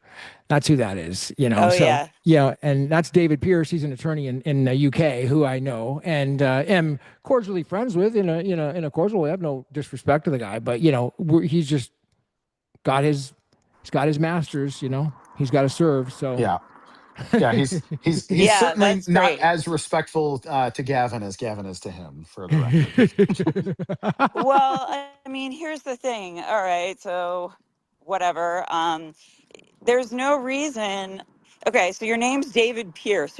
He's like, if you read it, you'd know my name. I was like, yeah, there's a lot of names in there. You, there's videos of me talking to Gavin. All right, can I see the videos? No. I mean, I've never gone down, I've never looked way into a so-called conspiracy theory in my entire career, or in my entire life. Sometimes stuff is just very obvious on its face, very obviously false on its face.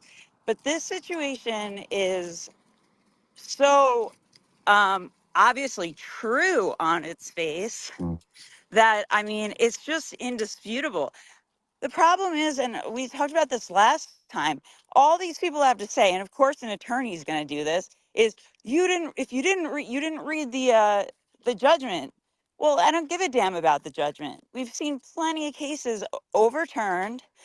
We've seen all these cases are being overturned now because bogus DNA evidence was submitted to courts. Like thousands of people, if not like 100,000 people, are being vindicated. And again, it's a bench trial. I mean, I've sat in plenty of trials and seen plenty of trials be ridiculous. So it says Yeah. nothing. And the guy's like, if you don't have, if he just says it stops where the ruling stops, like that's the full truth. And that's just not how it works, especially Right. when we've seen some atrocious trials overturned. Like, I don't want to say, with all due respect, and like, thank God Dr. Craig's still alive, but look at the trial of Emmett Till. I mean, that's just There you one go. terrible situation, but there have been many, many more like that. If people looked at the evidence and were able to speak to experts, I think they get it, and that's just the problem. But all these people, I don't know who's paying them. Question: who do you guys think is paying them, if anyone? So, so I, I'm going to need to bounce in a couple minutes here. So I just want to, for everyone's sake, realize that it's not one group. It is a few groups, and a big part of the reason why this is the way that it is because Bitcoin came out in the cryptography mailing list, and the cryptography mailing list, the kind of people that are members there are people that work in financial security as a day job, and they work in cybersecurity, white and gray hat stuff as their consulting gig.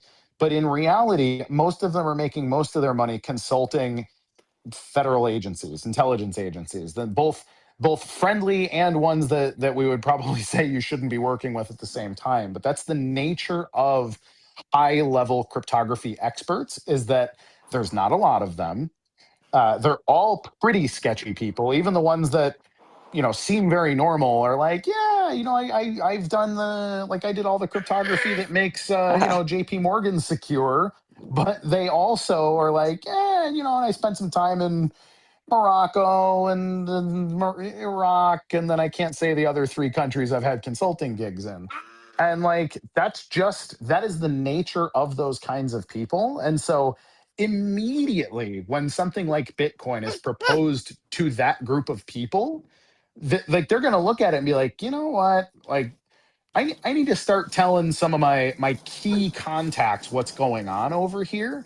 And so I think very, very quickly, like almost immediately, I would guess that by the end of 2009, that there were lots of very, very powerful people who had, some kind of discovery operation happening inside of like the Bitcoin forums and all the places where things are happening. And then, when it comes to like, where's the money coming from? Like, A lot of it's Silicon Valley, a lot of it's New York money, a lot of it's some old world. Like you can look at who were the founding people that founded companies like Blockstream or whatever, and it comes down to like AXA Global Insurance, the biggest insurance company in the EU. Like that is a known fact. It's New York Life Company was a big investor in the seed round over at Blockstream. You can look at companies like Mastercard, who I've talked about at length over my career, and how nobody blew the whistle that Mastercard was going to be paying people to steer the direction of Bitcoin starting in like 2014. Like that's insanity. It's literally like Coca-Cola being like, you know what, our biggest investor is Pepsi. And like that's the kind of thing that Right. just like that doesn't make any damn sense. And so I talk about these things as like huge conflicts of interest, and then the same group of people who's now attacking you, Kate, are the same people like, oh, Kurt, you're a conspiracy. You're jealous that you didn't get funded or whatever else. And it's like, no, like I am not a psycho for calling out that there are foxes in the hen house, and it's just it is turned into all of this. And it's like you have this very controlled system now of big banks, big insurance, big payments companies that have an inordinate amount of influence over the direction of the entire blockchain economy. And that's what happened. Right. So, Gavin, you said you spoke with this attorney. What's his name? The cat guy. Tufty the Pierce, cat. David Pierce. So he Yeah. showed his face on camera, correct? Oh, Yeah. I met him, yeah, a bunch of times on camera. I just And that, wonder. well, here's the I funny just wonder part. why he won't tell me his name. I mean, what is he think I'm gonna do? Well, it's funny because he blocks me now. He doesn't want to talk to me anymore, and I never blocked him. I have no problem with him, but he doesn't. He thinks I'm evil or something. So, but yeah. I mean, the whole thing is what when there were some investigative journalists that watched some of the videos that I made with him, and they found out that he revealed on the videos that he met with the judge.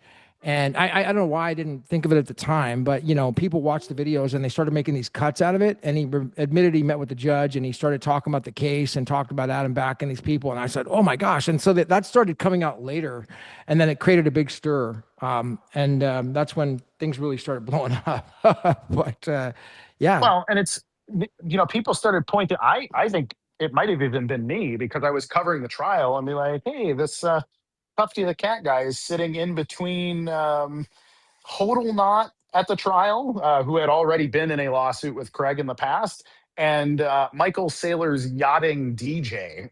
So that's who David Pierce is sitting with at the trial. So these are clearly his friend, and they're palling around. Like they didn't circumstantially sit with each other. They sat there and they're like cheering about the Craig's humiliation ritual.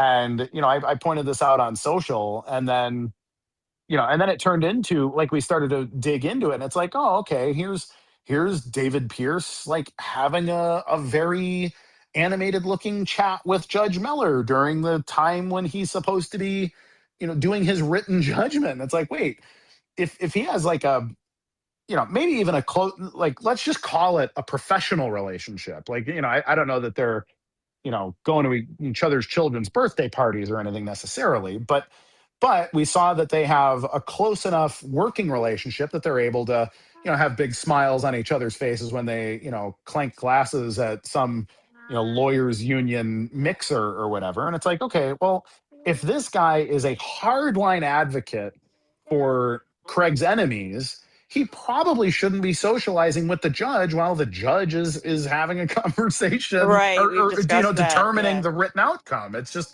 insane. And so especially if he's quasi, and I'll say quasi representing as a attorney Copa, okay, because that also we'll say quasi came out.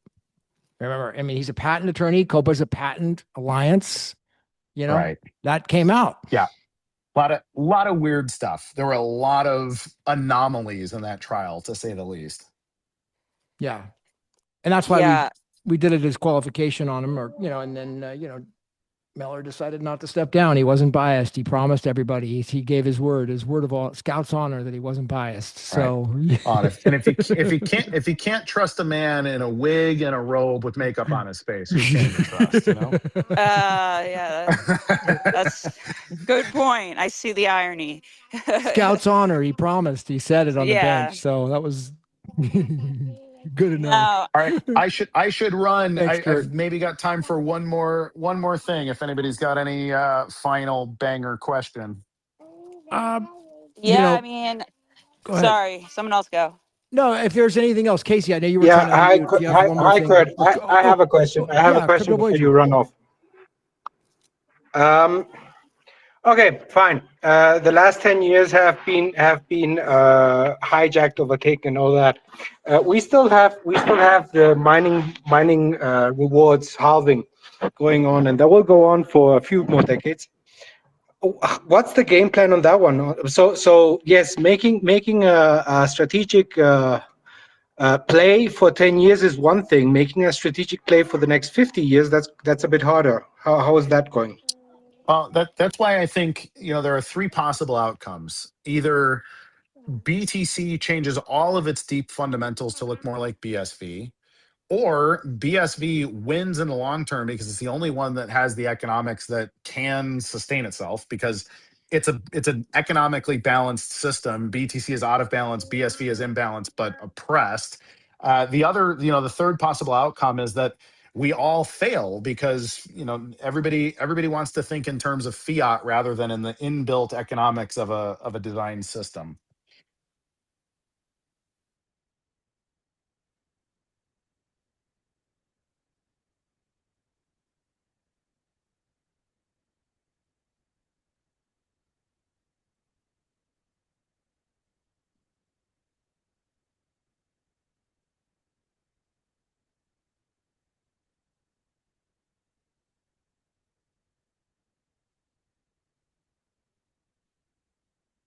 My mic muted or something. Can you guys hear me?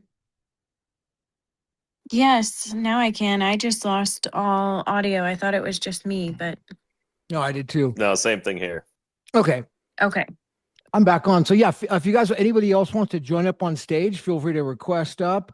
Just no personal attacks. If you're a laser-eyed maxi, that's fine. Just keep it from the personal stuff, and feel free to request up. So, Casey, if you want to take a look and see if anybody wants to join up. I don't know. Did you get your question answered or your comment, Crypto Voyager? The mic the sound went off for a minute. Looks like you're okay. I saw Bose come up. Oh yeah, there he is, dude. Yeah, Bose. I'm here, but I'm having mic troubles too. I'm probably really muffled. Yeah, I could hear you, but it's a little bit muffled. So I see Alexander. Man, dude, I haven't talked to him in a minute, dude. What a freaking guy, dude. This guy's amazing. So feel free to request up, Alexander, man, if you want to jump up. We'd love to hear what you're up to. And I see Ruth. Ruth is in the crowd too. She's got her new book, which I'm reading right now. I'm wondering about publishing a book. So, but that was so Craig Mason, dude, what's up? Yeah, I'll say one more thing. Kurt was talking about the money. Who's paying these people? They make that intentionally convoluted.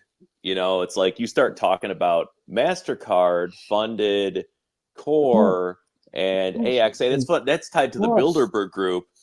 You start to sound pretty schizo pretty quick, and it's not an accident that's how they do it. They infiltrate. They don't invade. It's like if you've never seen that speech by JFK, he made not too long before he was assassinated. You can just look up JFK conspiracy speech. It's like 6 minutes long. The meat of it, and he talks about how we're surrounded around the world by a monolithic global conspiracy that relies on covet means. Influence. Covet means. Yeah. Covet means. Thank you. Yes, not armies by day. So they infiltrate, not invade, and that's exactly what they did.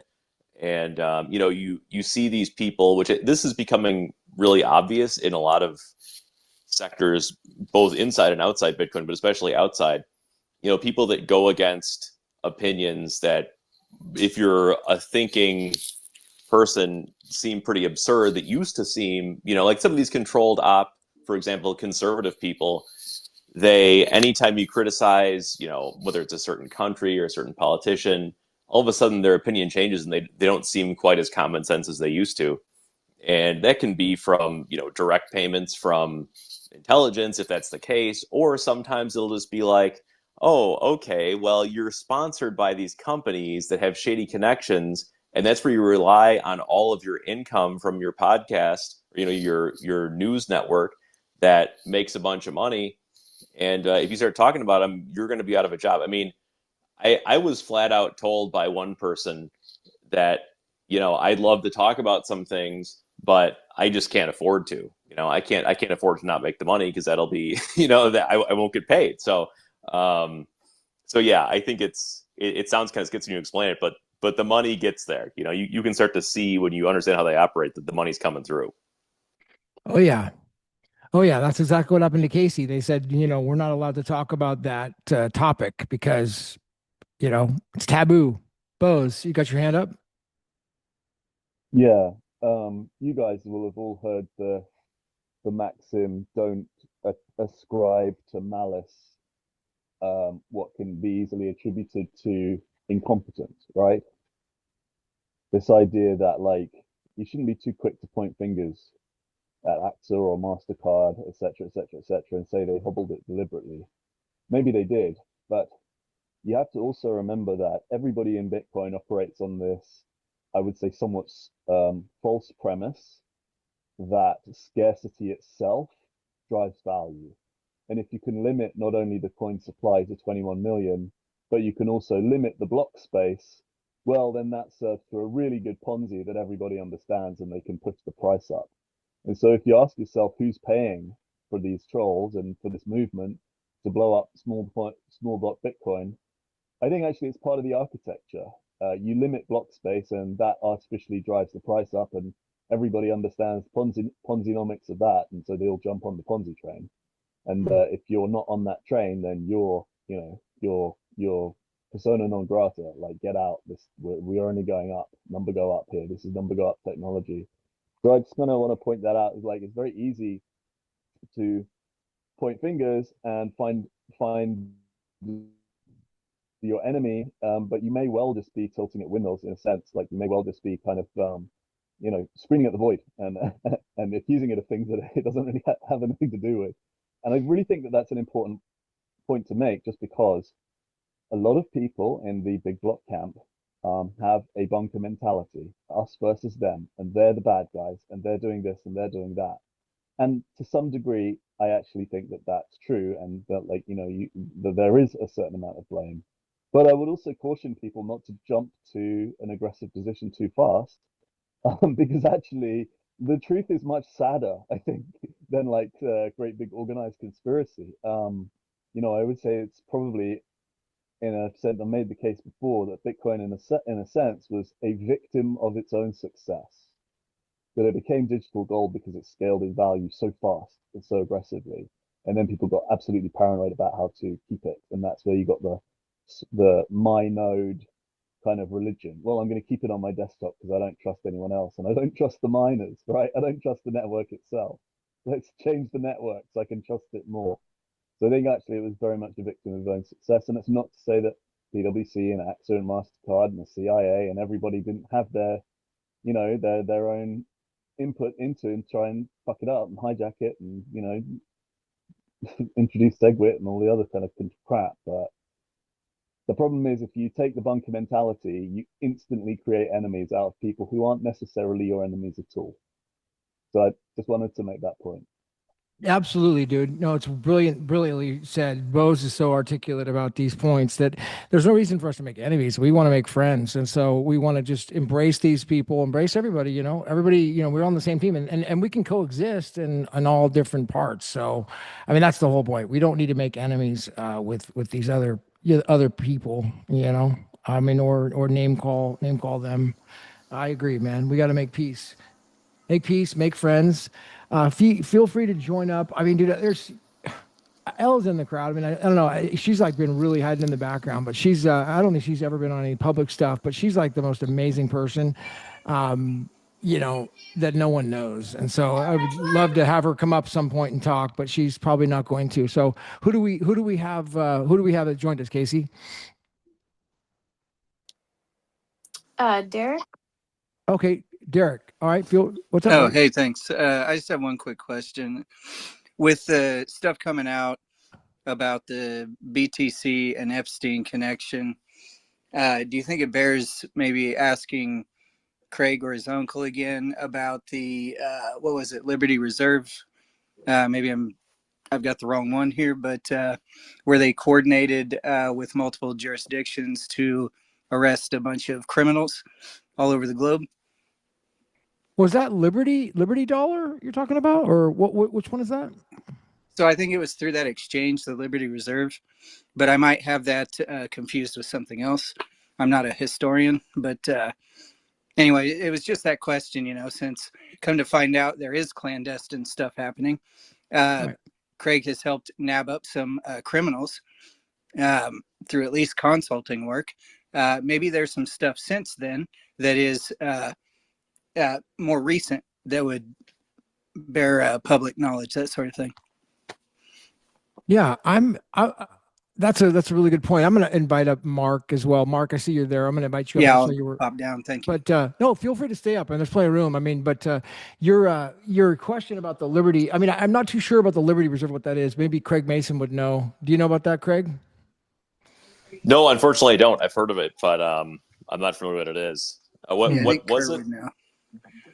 Well, I know that there's a lot of I don't know if it was there is documents or some research on the fact that there was I don't know if he was hired by it was NSA or one of those government agencies to go out and do research in those companies about taking down Epstein related people, in that organization with some words that are not supposed to be used and censored words that we're not allowed to say. So sounds like what you were talking about, like the connection. Yeah, I think the numbers were like 40 countries and like 200 criminals, something like that. Right. Within 24 hours.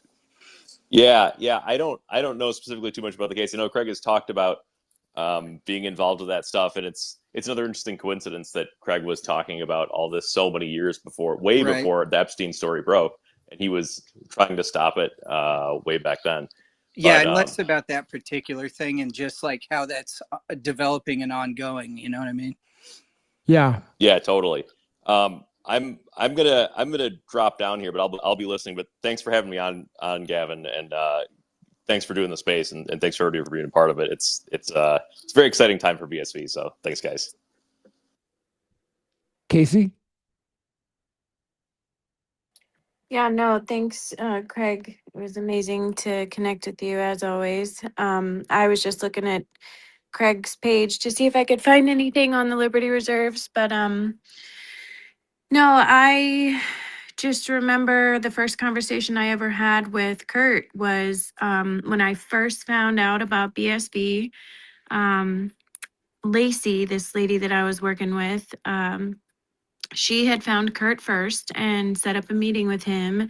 And so we got on Zoom with him and we were just asking a bunch of questions. And I specifically asked him, is BTC being used as like a honeypot to catch a bunch of criminals doing a bunch of bad things?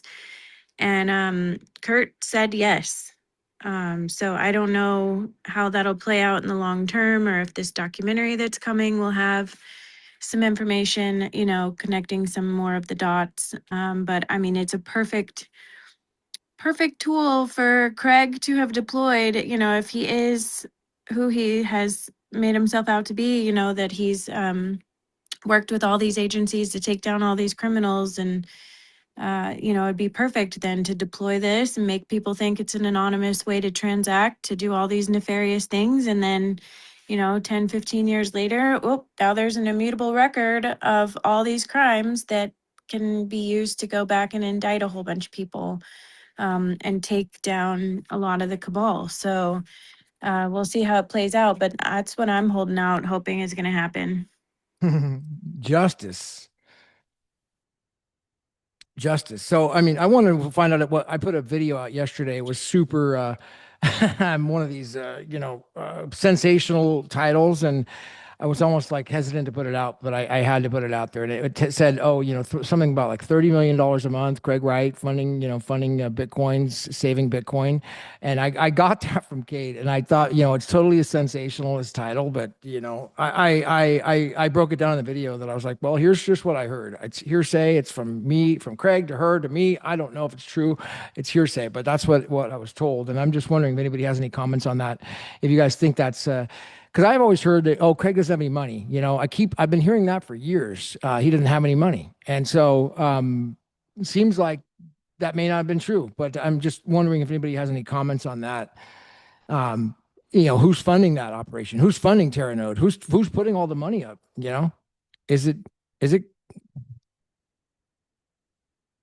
Well, I know with Ian Grigg, I mean, he's a very trustworthy professional to, have seen Craig sign. So if it's true that Ian Grigg saw that he has, those coins, then that would give him plenty of finances at this point if he does start selling off his BTC to continue financing things, especially if they keep pumping it up with Tether. But I mean, I'm pretty sure just during this call, I've seen a lot more posts about, people selling off coins and everybody, it's almost like in unison. I don't know if it's all the bots or if it's just coordinated FOMO thing, but it's just a whole bunch of people saying what's going on. A whole bunch of people are selling. So what is anyone else seeing with that?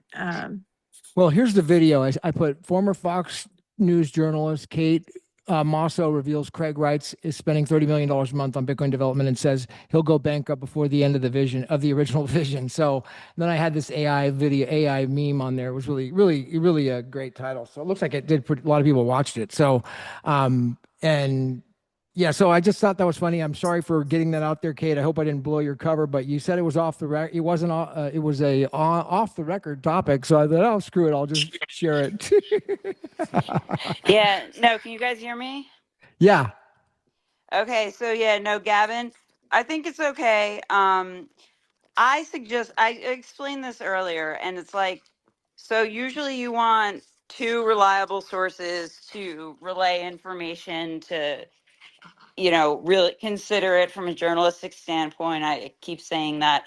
But if you trust me, here's what happened is I'll explain it again. And I think so, and it justifies the video, I believe. So basically, I didn't think he'd speak with me. Kurt suggested it. I wasn't looking to do an interview. Kurt just randomly suggested he speak with me. And I mean, I know Kurt, and he knows I have a strong journalistic background, and I've been speaking with him about it. I've been speaking with other BSV people about it. I've been speaking with people who don't believe it about it. And I didn't think he'd speak with me, so I said, "Please speak with me off the record." And he's like, "No big deal. Here's my WhatsApp number." So we started talking, and he didn't say needs to be off the record.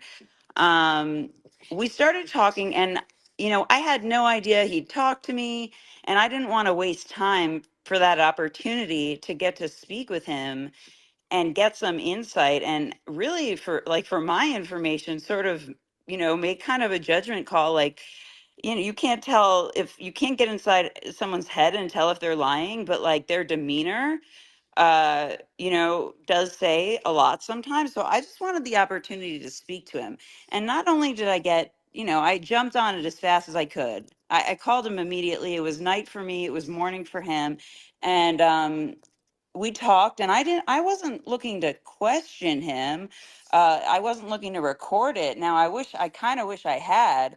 But I think I gained some of his trust, like in this conversation.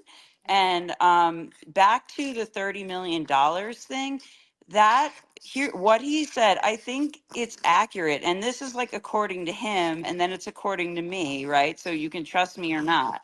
But I just asked him, you know, are you going to stop, you know, so you've decided, you know, to move to Asia, probably security reasons, blah, blah, blah. He said, you know, they couldn't get me if they tried. That was kind of funny. And I believe him on that. And I asked him, you know, well, you know, are you just sick of this? Or are you over it? Do you want to just kind of live your life in peace and enjoy the fact that you're wealthy? Which he told me he's very wealthy. I mean, everyone says it, right? But I mean, listen, someone with 1,000 patents on Bitcoin and what 3,000 other patents, and I mean, he's an economic mastermind. Like, I highly doubt he's broke. Uh, and then, but I asked him, you know, do you want to just enjoy being wealthy or and get away from the noise, or do you keep building? And I mean, immediately he's like, oh, it, like, you know, had tons to say, and it went way over my head from a technical standpoint. I wasn't taking notes because I didn't know it was going to turn into a video call. But again, I think I established enough trust with him that I'll be able to do like a more informational interview. And I mean, we have a good rapport. Like, he's liking my posts and commenting. I don't think he's mad at me. I don't think he's mad about the video. I don't think he's mad that I posted the pic of him because he's looking good and I don't care. Like, it's not how you look is not the most important thing. But I was like, I want everyone to see this guy's thriving. And then like some troll made a video of me like saying I'm a gold digger trying to hook up with Dr. Wright. So sorry, that's a little tangential. That was funny. But yeah, I said, are you just getting away from the noise or are you doing this? And he just went nuts. Like, oh, like he's not standing down. And he just started explaining like the technical aspects of what he's doing. And he went in depth, in depth, in depth.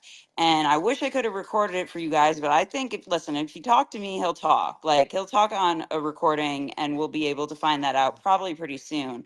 But and he said and I asked him about the investment. I said, you know, how much, you know, how do you, if they've ruined you, how do you afford all this? And he said, you know, I mean, he said it costs 20 to 30 million dollars. At first he said 30, and then we started talking more. He was like, it's 20 to 30 to keep, you know, to keep like scaling this the way I want to. But like, I'm definitely not stopping. And then the question of is it his money was when he said, I don't care if I go bankrupt. And he reminded me that Edison went bankrupt 3 times. So even if like even if he funds this on his own and goes bankrupt, like Edison, I mean, if you believe in him, and I mean, listen, I think if Edison could go bankrupt 3 times and eventually succeed, Dr. Craig could probably go bankrupt 3 times or 10 times and eventually succeed. He's not worried about it, though, is the thing I got from the video. Yeah, he's building. Yeah, he's investing. Um, and he's also not worried really about the money aspect. So, I mean, that's the insight. So, I don't think the video was sensational. That's what he told me. He said, if you just look at it logically, he said, yeah, I'm building. There's no way I'm ever standing down. There's no way I'm ever giving up. He told me, uh, this is the amount it's costing. And he told me that he doesn't care if he goes bankrupt doing it, which tells me it's the funding is coming directly from him. So I think you put the pieces together correctly, Gavin. And I mean, if he hasn't reached out to you and gotten mad about it, you know, I think that says something. No, that's good to hear. Thank you. Well, that's great insight. I mean, it's the reason I was able to jump on it and put more puzzle pieces together because you're the first person that's actually said that. I already believed it because I'd done other videos well, first of all on Kleiman, because on Kleiman, he already was awarded all the Satoshi era coins, the right to them. That's 1.1 million coins. So that's one piece of very legal case precedent that we have. And then of course the $8 billion sale on Galaxy, and that was the first time it was the biggest sale of all time. And Mike Novogratz came out, and that was only a couple months ago, that he said, "Oh yeah, a single guy." Mike Novogratz says, "Well, one single whale, early investor, early BTC miner. He just made the biggest sale of all time here on Galaxy. Yep, I made it. I helped to coordinate it, and that's a post from Novogratz, and on Galaxy Digital, and it was he's like, oh, and Novogratz said it was just one guy, one person." So it wasn't it wasn't a company, and so it all just lines up. And those were also in the Kleiman case. Those wallets, people had done research, all those wallets that sold, and that was the 8 transactions or whatever, the BTC transactions of 50 what is it, 50 BTC in each, I think it was, Casey. So I mean, it sure makes sense. Somebody's funding all that. I don't know who. I don't think it's Calvin. I think Calvin. I don't know. I just it'd have to be either Calvin or Craig. I don't know who else it would be. So who else would Well, be funding things? if I can interject, Gavin, so I did a BSV meetup here in Boulder a few nights ago. Oh yeah, how'd I that don't go? know. Yeah, I don't know if anyone's listening from that group right now. If so, hey guys, Well, it Mitch was is really Mitch is in the crowd. I don't know if he was there, but who's in the crowd? Mitch binary Mitch. He might have been there. He lives in that area. I'm not sure if he was there or not. So, but Not sure. I don't. Was there a Mitch? I don't think so. But yeah, really interesting stuff that's sort of related to what we're speaking about, and funding. So we talked about, I wanted to get more in depth on the technology and on, why this is such a worthy cause. Because I mean, the thing is, just based on my research and everyone I've spoken with and looking at the court documents, I believe him. But the other thing is, like, is this really a worthy cause, and is BSV really like that authentic decentralized technology that can actually work as a payment system for people around the world? Is it the real Bitcoin? So I asked a lot of questions and I got great answers. It kind of like, it took my understanding from, maybe 40% to, I would say, I'm maybe like 75 to 80% on it, on the tech. And I'm not going to be hyperbolic and say hold myself out as an expert on what Dr. Craig's doing, but one thing that came up with funding that we discussed, so one thing, which hopefully gives you guys some hope, is every single one of these guys, they're like all longtime BSVers. They're like, in their opinion, he's the greatest, one of the greatest economic minds in the world, not only one of the greatest, software engineers or inventors. So I would highly doubt that he would put his ability, his like all of his money, or in jeopardy in any way. Like, if there's anyone who knows how to hide their money, and I'm not like accusing him of like financial malfeasance here or anything, but if there's anyone who would know how to keep yourself funded, I think it would be him. And then there was another thing which you guys kind of just touched on, I think a little bit, was the Tulip Foundation. And anyone jump in if you want to talk about this.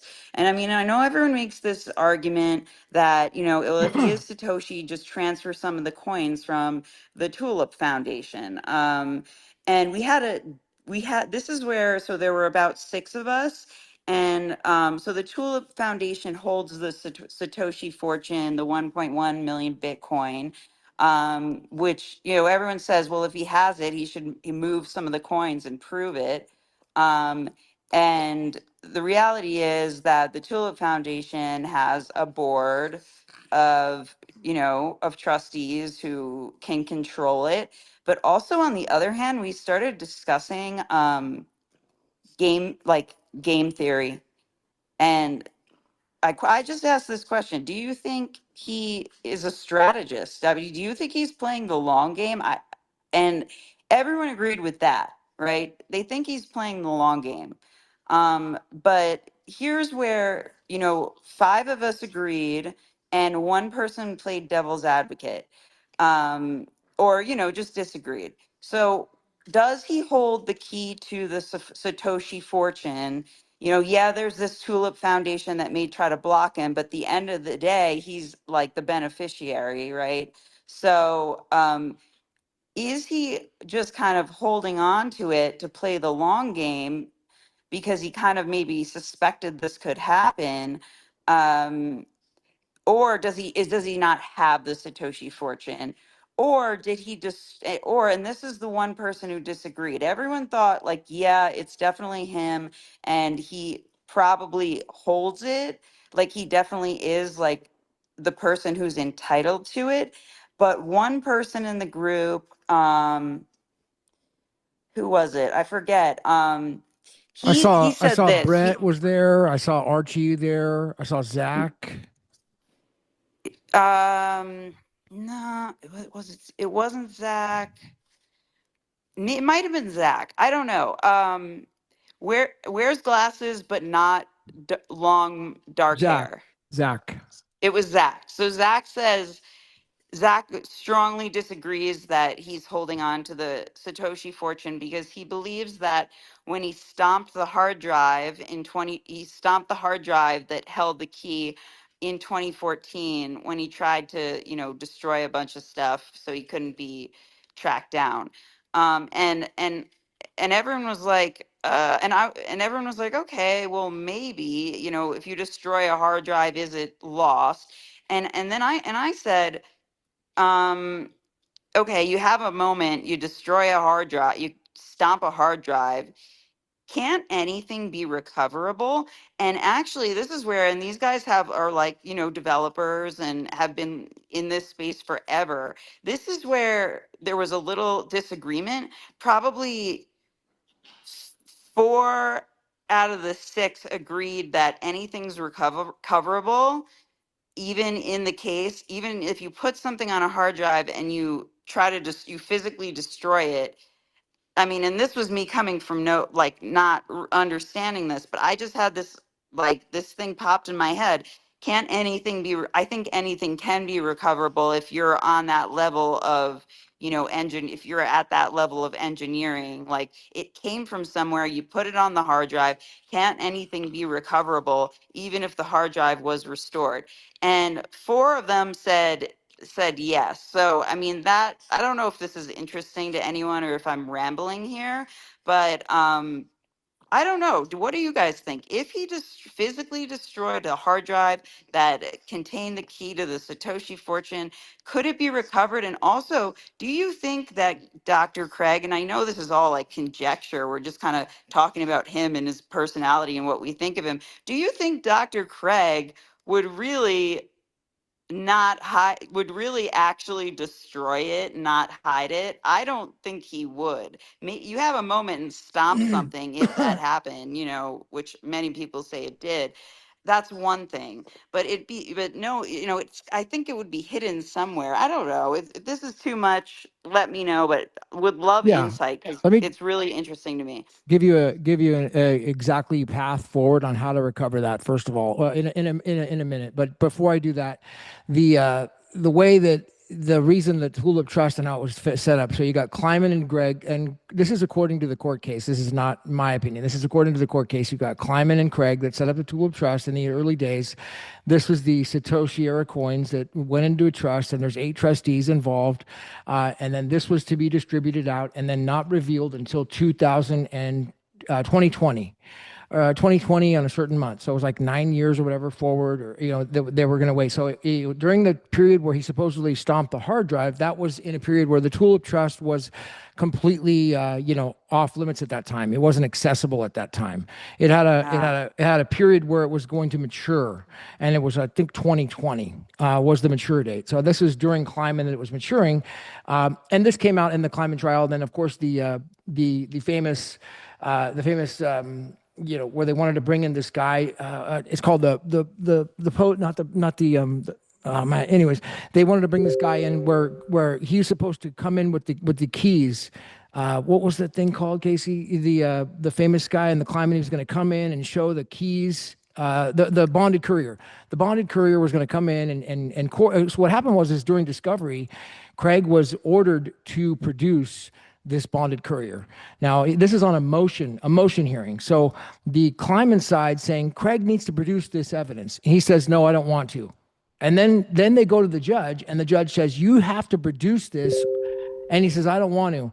And then they sanctioned him. And then this blew up that Craig was a criminal at that point. And so once they did that, he's like, screw it, I'll go ahead and produce it. So he's like, it's going to take a while, Judge. I got to figure it out. I got to do this trust stuff. It's going to take time. So then after a week or a couple months, he finally produced the bonded courier and satisfied the court's order. And that went up on appeal from the magistrate's finding to the district court's judge. So there's the district court's ruling, which with the magistrate judge, that's who made the sanctions ruling. And then there was the district court judge above him, because they had a magistrate, and then there's a district court judge that reversed the magistrate's findings on the bonded courier, and that's in the docket. And so he did bring forward the bonded courier with all the Tulip Trust, stuff at that time, and that's when Steve Shatters came forward with 1 million different wallet addresses, and he was an expert witness that came in with all those wallet addresses. It's in the Kleiman case.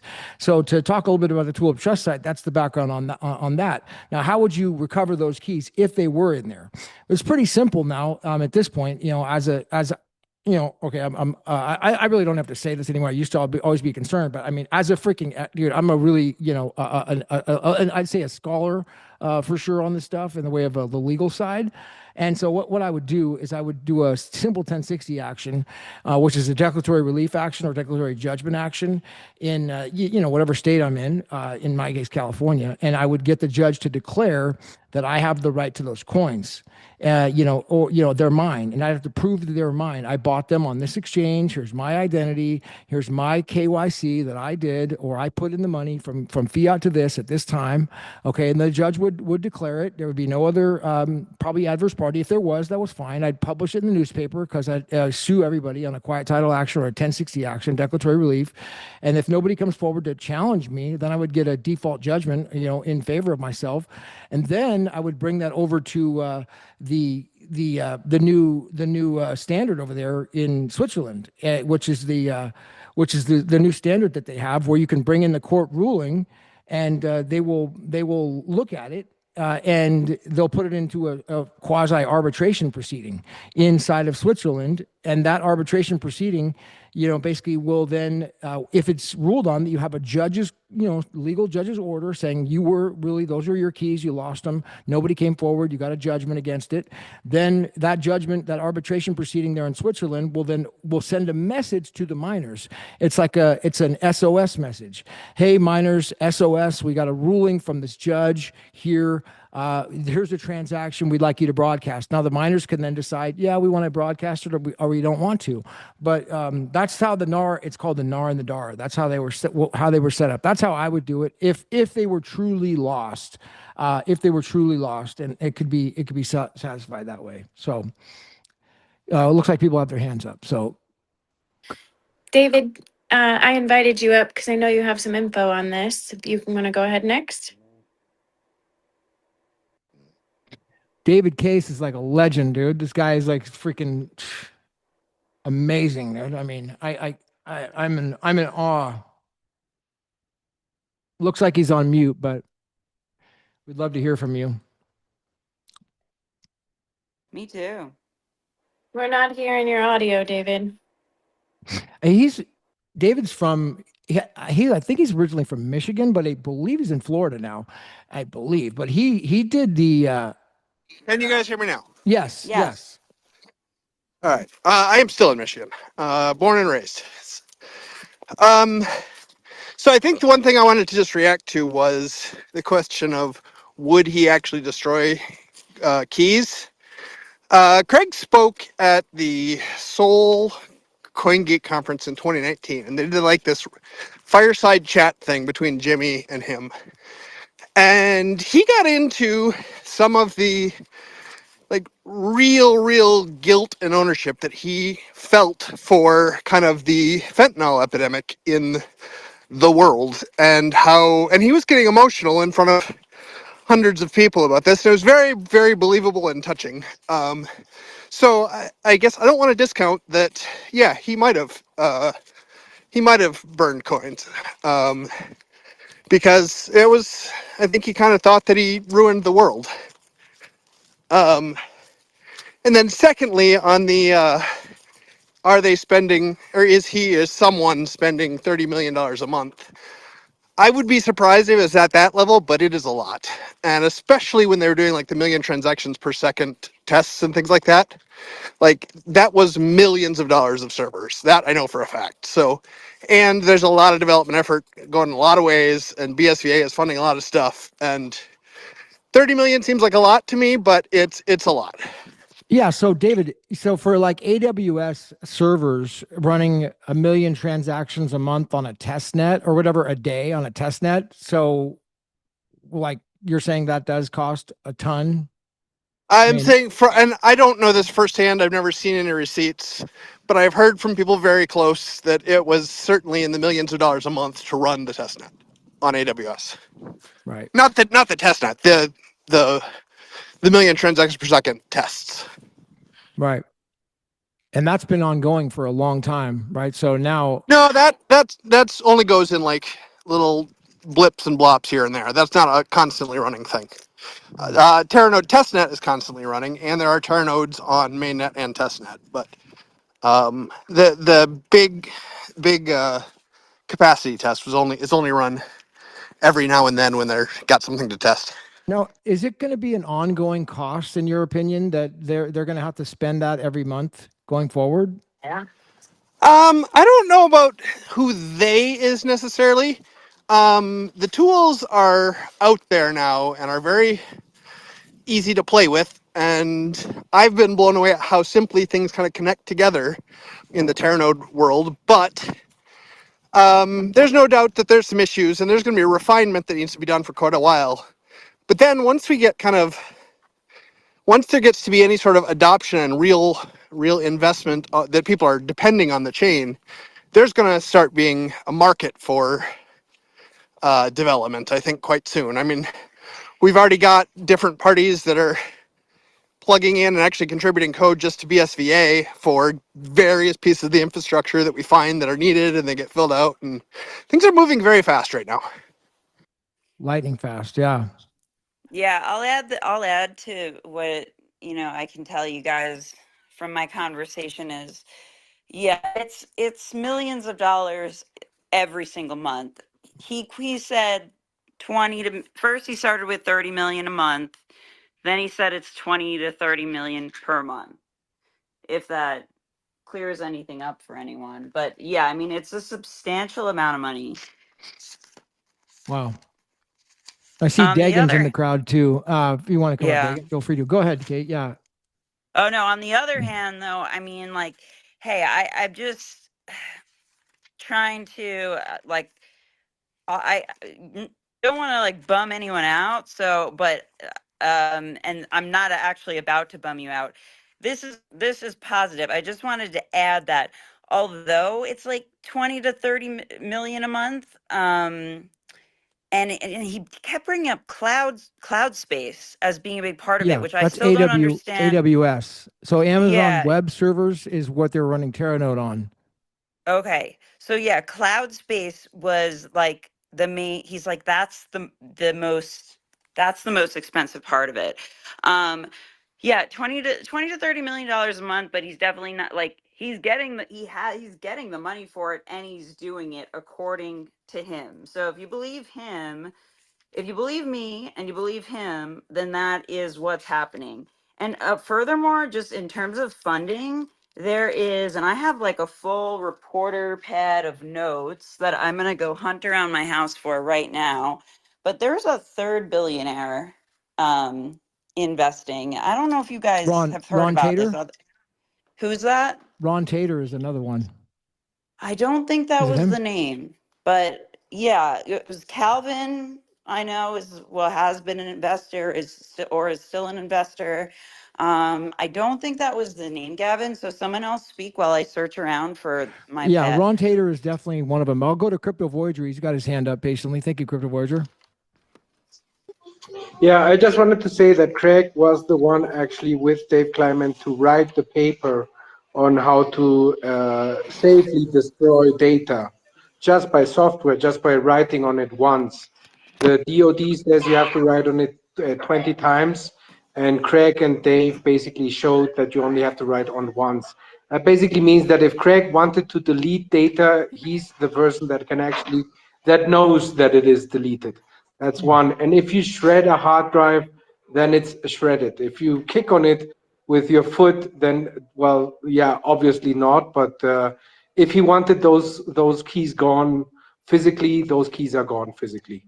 And not only that, just again, my theory is that he wanted to lose the court case because now Satoshi is legally dead.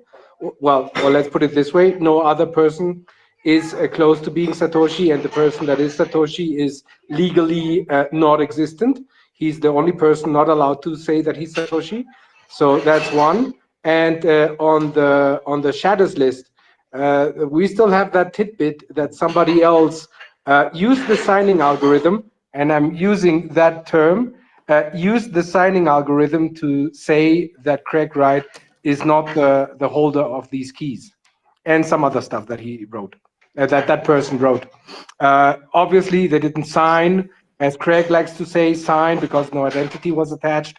But yeah, so a lot of murkiness is there. Nobody can deny the murkiness. Yeah.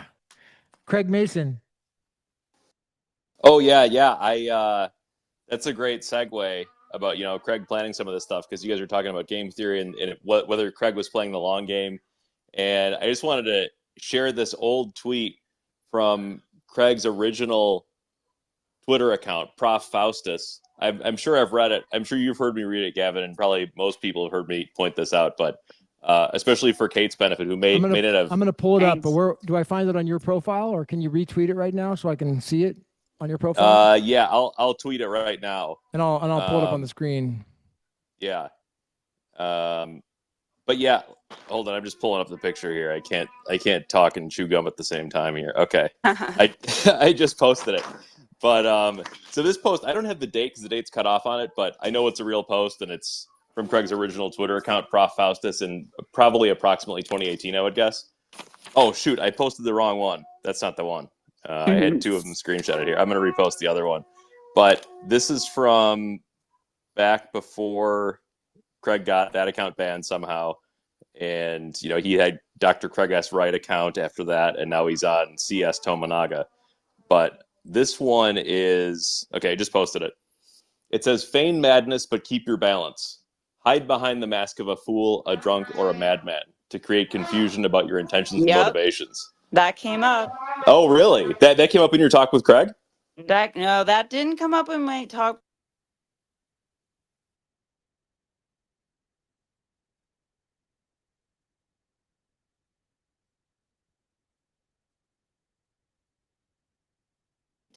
Struggling, don't do anything. Don't give any tells.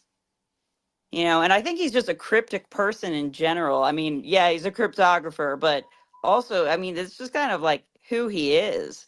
Um, I don't know. When you see, like, if you guys have seen him lately, I don't know, has anyone else seen him lately other than me?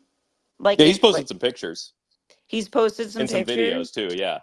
Well, I mean, he's just really I don't then again, it's like conjecture, you never know, like, but I don't I'm really my gut tells me he's not worried about it. Like almost like No. he's like sitting on something. And I think, someone also, I'll say this, like he understands, we talked a lot about world history, we talked about philosophy, we talked about literature, like he understands everything. So, I mean, you just look at someone like that and you say, would if they were going to do something like this, and, as soon as shit hit the fan, which was like pretty fast, if you look at like the history of Bitcoin, like from when it came out to when shit hit the fan for him, I have a feeling like, maybe he saw this coming because there was a predecessor, which we discussed to Bitcoin, which you guys probably know the name better. I don't have my pad right now. I did write it down, Like but it was, eCash, eGold, DigiCash, yeah. And these were like shut down immediately. So I mean that's one maybe reason he went anonymous.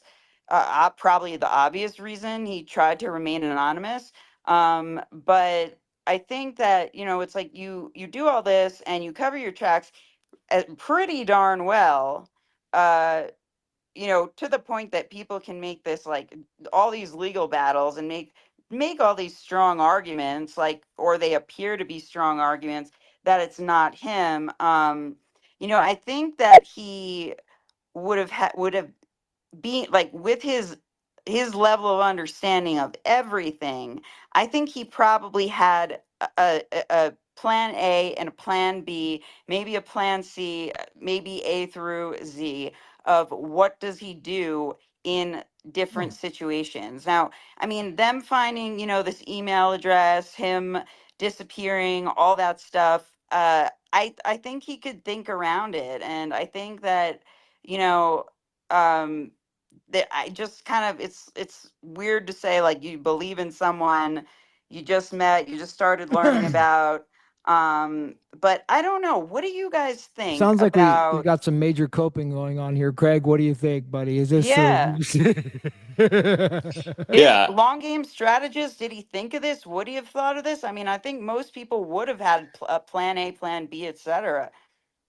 yeah. I mean, that's what I take from that seeing all his actions over the years, and it could have been a plan A, plan B kind of thing, but it definitely seemed like he knew he would be attacked, and he knew he'd have to deceive these people into playing right into his frame, which is trying to take it over, and then he was just playing the long game. They deride him and say it can't work, or they deride him and say that he's a scammer and he's a fraud and all these things. They take him to court and he loses, and now he's the only person legally not allowed to be called Satoshi. But I was thinking the same thing, Kate, about he seems totally chill now, uh, Yeah. and he was obviously very stressed in the past. Yep. And in the background, you've got we had the million transaction per second test. Teranode is real. Bitcoin's finally scaled. BTC has massively overplayed their hand, and BSV is massively undervalued. And it does seem like he was kind of planning it from the beginning. I'll actually post another post under that one I just did. This is from the same Craig account, the original one, the Prof. Faustus, and he's explaining where he got the name Faust from Professor Faustus, which was his old handle, and it was from a story. I don't know the name of the story, but it's got William Hazlitt lectures on the Age of Elizabeth, and he says Hazlitt stresses the importance of Faust's extraordinary intellect in acting as the decider to ultimately sacrifice himself to gain knowledge and experience that will benefit mankind. Hazlitt consequently believes that if Faust was not in fact acting to fulfill his own selfish desires, but as a martyr to collect knowledge for all of us. So, that's kind of exactly what happened. And that post was, so many years ago. And he really has sacrificed his reputation. He's gone to court, he's lost, and now we're all benefiting from it. So, I think he's playing the long game for sure. Let me share one as well.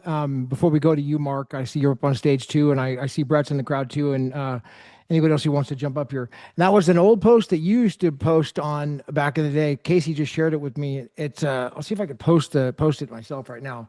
But it's the one, Craig, you mentioned, the Punisher logo, and it says 2018, July 29th, 2018. It said that the warrior's way is twofold: way of the pen and sword, and he should have a taste for both ways. And he's wearing the Punisher logo with the Dark Lord Greg Maxwell's beard on it.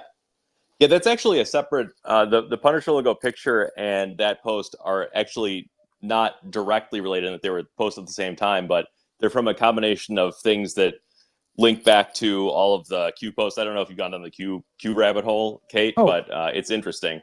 But the one about the pen and the sword, the twofold way, there's a Q post that was made like a day later that talks about the pen and the sword. Craig posted first and then Q.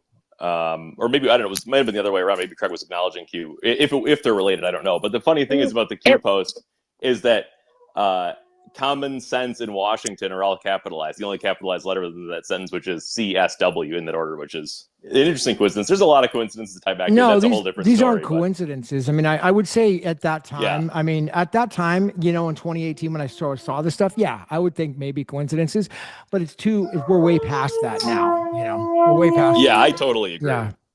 That's what makes me think this is a really long-term sting operation. Well, it's not, and also let me just comment here as well, Casey. It's not a Craig Wright operation. It's not a one person. That's not how it works. This is a Dwight D. Eisenhower the first 5-star general. Okay, as a president, 5-star, not 3-star, not 4-star. This is a very special person. As the president, 1950s, he's made the speech way before John Kennedy, and he made it very clear what was going on at that time. Dwight D. Eisenhower's speech, when he said what they were planning, what they were doing, and how it was going. And so that I mean, it very clear. That's way back in the day, and so that's where it all started. And then the expansion of the presidency started coming about. Where they started making these executive orders to expand the powers of the presidency in times of emergencies and to do these types of operations. So it's not one guy. It's not a Craig thing. It's not a Donald Trump thing. It's a massive. Good guy, white hat in a way. I'd say it's the truth, the light, the good side, the side of Christ, the side of Christ. It really is that's the side of the operation that we're on. It's a much higher power. So yeah, man, God wins. Ruth, I know you have some stuff to add to this. Welcome up to the stage. Oh, thanks, Casey. Yeah, no, I was just going to say, before we go off this topic, on the topic of stomping the hard drive, I remember during one of the court cases, and I think it was the one with Tufty the cat, or trying to remember now, Craig said that he would have been able to rederive the keys after he stomped the thumb drive by accessing his, I think he called it platters, but it might have been servers. He had a couple of servers, he said, that were taken from him during the Kleiman discovery process and were never returned.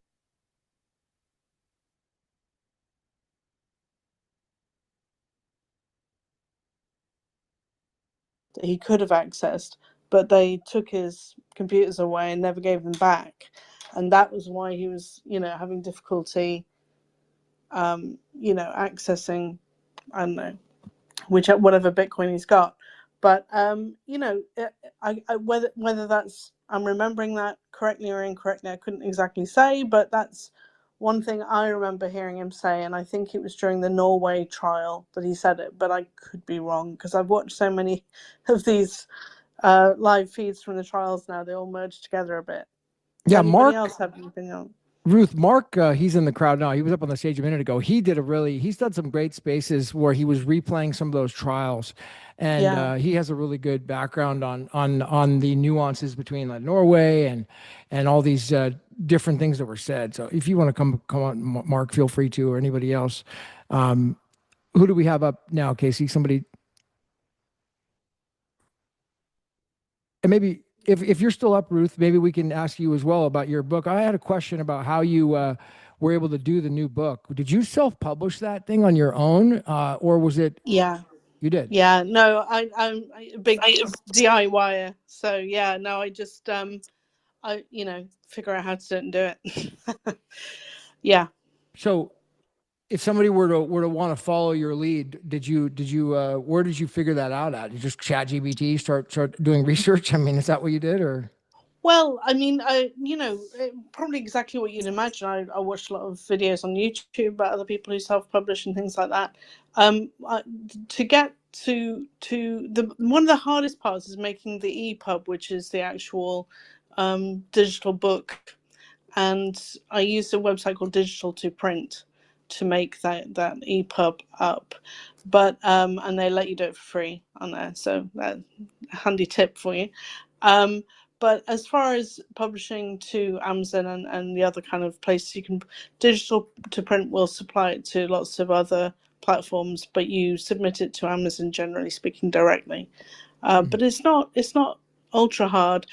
My main difficulty was that in the website version of it, I've got a load of code examples, but it's very, very hard to format code examples into a book format without, boring the pants off people with page after page of code. So I left all that out of the print version, and just in the formatting isn't great, honestly. I would love it if I could do a better job of the formatting than I did, but I have to use the tools that are available to me, and yeah, it's fairly limited.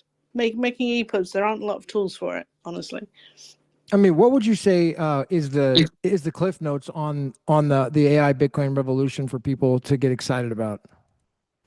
It's basically a very positive take on where we're headed, and the fact that the time is absolutely ripe now to integrate AI and Bitcoin and to leverage both and get the best of both worlds. And, especially because now we've got the AIs to help us actually write the code as well, and loads of tools.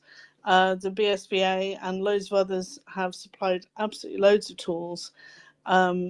So it's all possible now, and even Craig himself is working on Anchor Chain. So he's clearly doing some deep thinking about all this on how to integrate, Bitcoin with AI.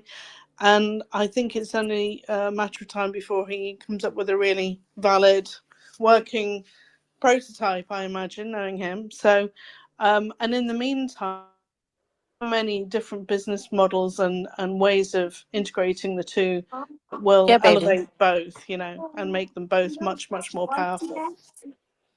Casey? Oh, sorry, my mic wasn't muted. My daughter was asking to go to the park. Okay, Kate.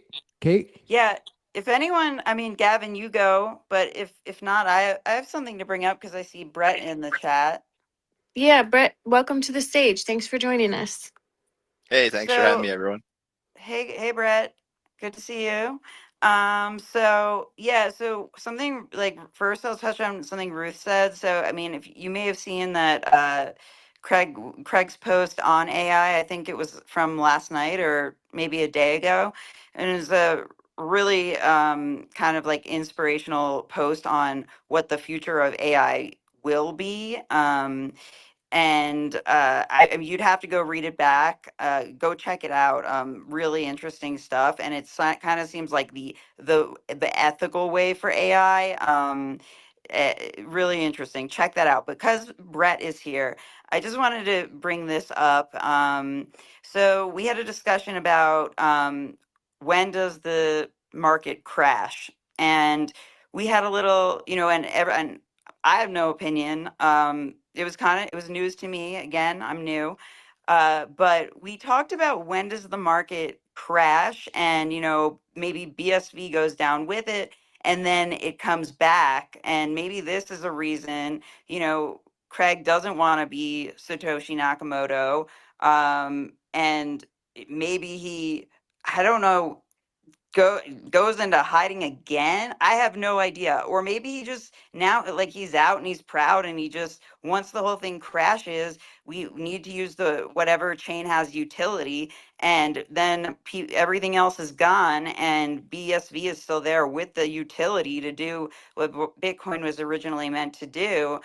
Maybe that's something that happens. But one thing that we discussed at the meetup was, when does the market crash? And Brett had the most interesting answer, in my opinion. And I was just wondering, Brett, if you would share a little bit more about what you think. Yeah, sure. And thanks very much. Yeah, that's one of the reasons why I wanted to jump in and chat, because I wanted to sort of expand on that. The question was, when do I think BTC will crash? I don't know if it'll come with any type of accompanying movement for BSV. And also, this isn't something that I typically like to speculate on or anything like that. But while I was in Dallas at the Mining Disrupt event, I just had this intuitive feeling that it's coming in less than a year, or approximately a year. And the reason why I was feeling that way is a little bit because, we have, first of all, I was there with Connor Murray. from the BSV Association, and it was a real treat to be there. Talking to different people. Mostly they're all miners. So when I go to conferences that aren't exclusive BSV conferences, sometimes you feel like a little bit, like a black sheep, or you're out of the typical kind of talking points. But the refreshing part for me being at the mining event was that I was speaking with a ton of people that really don't care that much about the protocol layers and this coin versus that coin. They really are economically incentivized.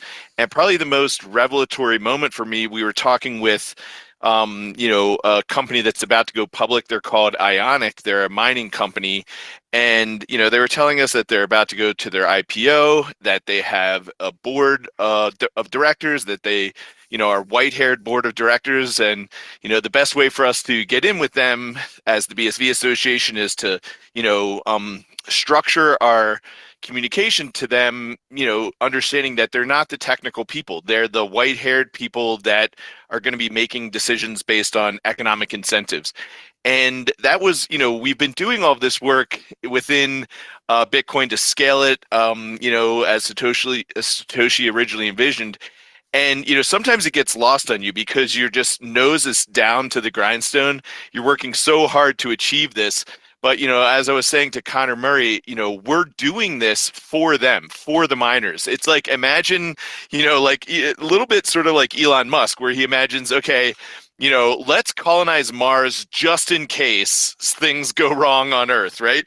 Like, imagine, it seems silly now, but imagine something really does go wrong. You're going to be really happy that the guy had that foresight to colonize Mars. That's a little bit about what we're doing. We're like, okay, well, let's build a scalable version of Bitcoin just in case, and the miners have really kind of no idea that this is going on in the background, but we are going to bail them out. Like I have a feeling that BTC is just on a Titanic heading directly for the iceberg.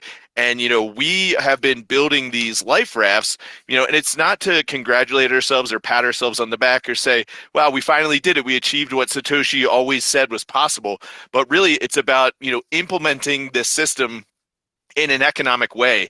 And once we can actually, it was so obvious to me that once the revenue is there on the BSV chain with the massive transactions and throughput and being able to actually talk to these miners about Teranode instead of say, oh, theoretically, high scalability will solve these problems for you. We can say, it's right now open code available for your review. Go take a look at it.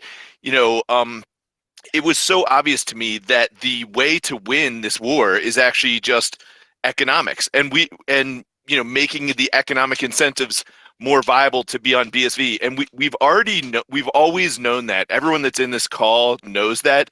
But for me, being at that event, it was like a real kind of tipping point where it's actually starting to feel like this is going to happen. Like we're really close to this happening.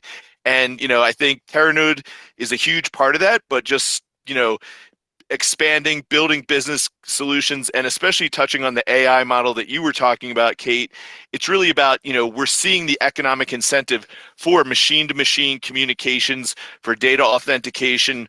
Coinbase just launched their X402 platform that is basically, how to do micropayments across the web. Suddenly all of these things that the BSVers have been way, way, way ahead of the curve, these are the mainstream talking points for the industry. And we have just been putting our heads down and actually building it for the last 6-7 years. Yeah, and I know, Brett, that if I remember correctly, I think we were discussing that the incentives for miners are going down, which could be relevant. Yeah, exactly. The Coinbase rewards are dropping for, across the board with every halving. But even now, even if we just benchmark BTC at 100,000 and say that, every 10 minutes there's $300,000 on the line for the most hash, that still is a lot of transactions to process on BSV, but it's not out of it's not insane to think that we can be doing 3 billion transactions in a week or something like that would compete economically. The other thing is that we don't have to pull all of the hash from BTC over to BSV. Even if we only pulled half of it over or something like that, we're still seeing a massive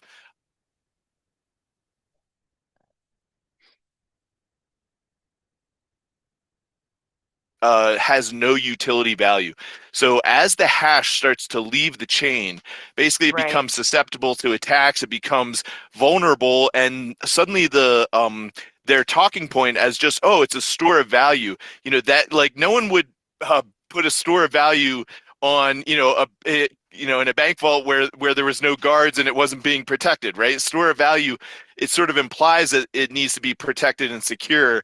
And we will just be far more economically incentivized for the security team, effectively, which the miners kind of are, to insulate and protect the chain with the most economic benefit, and that's why utility actually matters. Right. Yeah. And then we had, I think, Archie predicting the market crashes in maybe 5 to 10 years. But yeah, no, I find your argument very compelling, Brett. And I mean, listen, if you look at you look at it like that, and it's like, well, does the whole market crash? If BTC crashes, then everything goes down with it. But I mean, there's still going to be people looking for that payment system with utility. And I guess just want to ask you guys: is BSV in its current state, like, is it able, like, does it function as the original vision of Bitcoin already, or does it need updates? Does it need to be built on further? And I know there's funding issues because you need more people using it. But is it in its current state working as BTC was, or Bitcoin, excuse me, was supposed to be? I can answer that from a technical standpoint a little bit, which is SV Please. node. SV node is a pile of crap. And it's been hobbling along for a long time, but the real answer is no. But everything I've seen from Teranode makes me think absolutely yes. Well, so Now SV another. node would not be the proper. It would not be Bitcoin's original design, David? Is Well, that no, what it's you're saying, original or- design. It doesn't function because it doesn't function well enough. And anyone who's going to try to run a business on it needs to have just teams dedicated to edge cases and transactions not propagating and things falling out of mempools. It's a very active management process to reliably get transactions mined. And that's just the legacy of, I mean, every other Bitcoin Core implementation would have the exact same issues at scale. Would have worse issues because a lot of issues have already been fixed in SV Node. But SV Node experience as a developer is mostly headaches. And I think that's what has been just mind blowing to me over the last month is I'm trying to implement some of these things that I've been fighting with for years and years and years on SV Node, and switching over to kind of the Teranode way of integrating just makes them seamless. And now I've learned a lot over those years, so that probably helps some, but uh, it's just a way better architecture. Do you think Teranode was always in the original vision of like Bitcoin, or is it I don't think the implementation details are. I mean, there's a lot of different ways you could implement the actual hardware and software and the actual running of the network. But I think the fundamentals of the coin that makes that or that allows that to happen, yeah, those have always been there. That is Bitcoin. That's why this can all be done, is because the original vision was right. But from a software standpoint, like, it just took various attempts and lots of effort and really investing in it and building out some very professional software. Yeah, I Wow. mean, my understanding is that Terrano's only been out for what, 3 weeks? I can't tell you the exact. I don't know when it technically anything happened. I've been able to look at the source code for a couple months, 3 or 4 months now, and they've been kind of opening up for other stuff. But yeah, I think it's only fully been public a couple 4 weeks ago. Yeah. Yeah, And Degan's that's on the kind of, call too. If he wants to join up, he could tell yeah. us for sure. But it's definitely brand new. Kate. Yeah, it's brand new.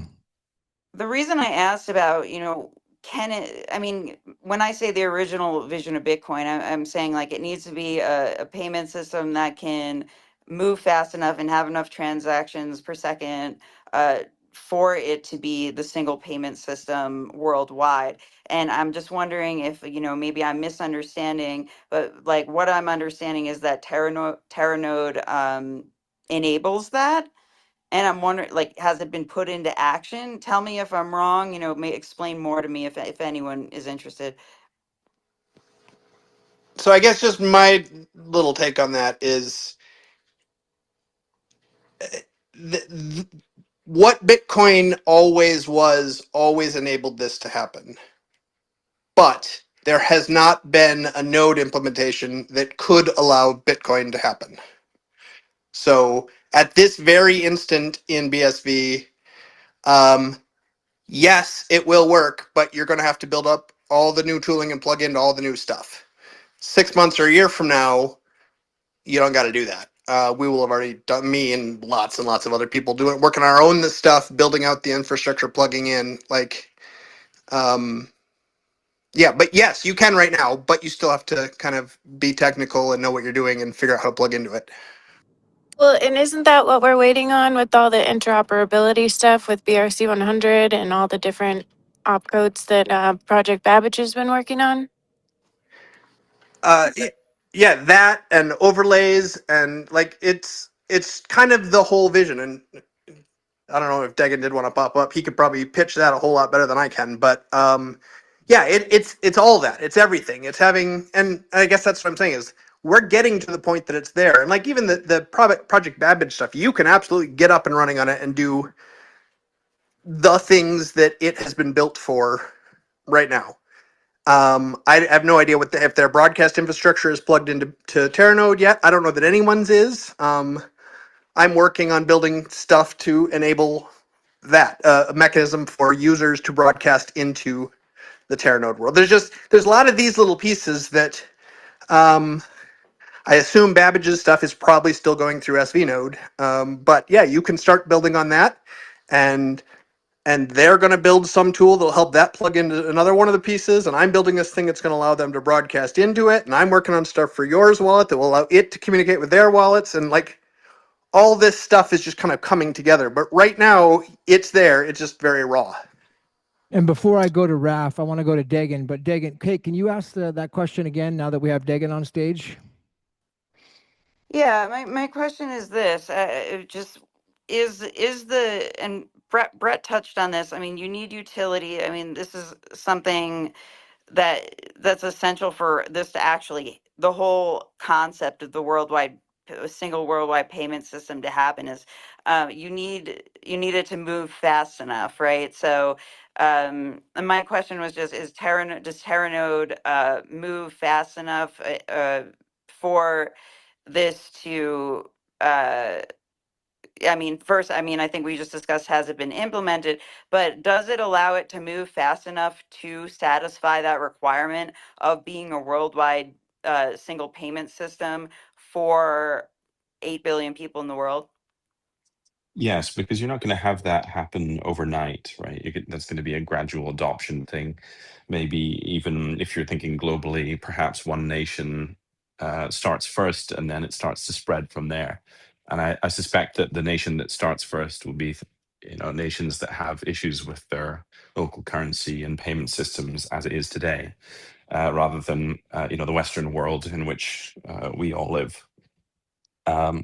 I jumped on really just to make one point from my perspective, which is that I wouldn't poo-poo the work that the teams prior to the current team did, working on behalf of the BSVA or the entities that existed before that. I think they did an excellent job of bringing um, the node software up from a 7 transactions per second piece of software up to about 14,000 transactions per second. That's not nothing. They really maxed out what a node with that particular architecture was capable of. They maxed out the block size to 4 gigabytes, which is a limit that is part of the messaging encoding between nodes. So they got it all the way up to that limit. And to go further than that, you really need to re-architect things. So I think they did a good job of maxing out that monolithic approach. And then obviously the new team has taken a totally new architectural approach to the software, and that gets us to, well, aiming for unbounded, but certainly in a practical sense, gets us to 1 million transactions per second. There's a couple videos I have on my channel. One of them specifically just recently about Dagan, and he did a talk at the London conference when we're out on the boat on the water. So everybody should check that out if you want to really kind of dive into the, you know, kind of the backstory on all this with the BCH, the Bitcoin Cash stuff in that early days, you know, when that all happened too. And really, really good talk, Dagan. Thanks, Gavin. Yeah, it was excellent, appreciate man. I mean, Elle was putting all that together. She deserved the credit, and you did it. You knocked it out of the park, man. And also, oh, by the way, I have a video. I haven't even published it yet, but there's another one of your talk that we did when you did a talk at the conference. Remember that? You were there with. Yes, sir. Yeah, I remember that. Yeah. I don't know if anybody I else also filmed that, but I have that. I have some historic footage that I found just because of your questions. I DM'd them to you, so I don't know if you check your DMs here on X, but there's some extra footage for you to take a look at, and you're welcome to. Oh, thank you. All right. I'm gonna head off. I got my kids, so I'm gonna get back to them. But all right. Well, let me make an Thanks. introduction then, because we got somebody new up who I haven't heard from in a while. I really miss, and I love this guy so much, dude. And he's like freaking a hero to me and an inspiration. So, you know, I mean, we have a new person, Kate, now, who doesn't know who this is, and so. You know, I don't know what they call him, like the what is it, like the not the reverend, but the minister or something of Bitcoin, or what was the name, Casey, that they gave for Raph? He's like the reverend or something of Bitcoin. You know, dude, he has some great names, man. He's just an inspiration to me and a good friend. So I look forward to seeing you again, buddy, hopefully at the next hackathon. And I miss talking with you. So how you doing?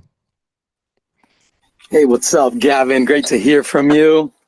I'm drinking some mezcal, relaxing, enjoying. I saw this was happening and I jumped in, and I wanted to say hi to everyone. Yeah, I'm excited about Boulder. Definitely. I have a surprise that I'm praying and hoping it happens. I'm going to be showing up with hopefully I'll be showing up with some Bitcoiners, some OG Bitcoiners that haven't been in the scene for a long, long time.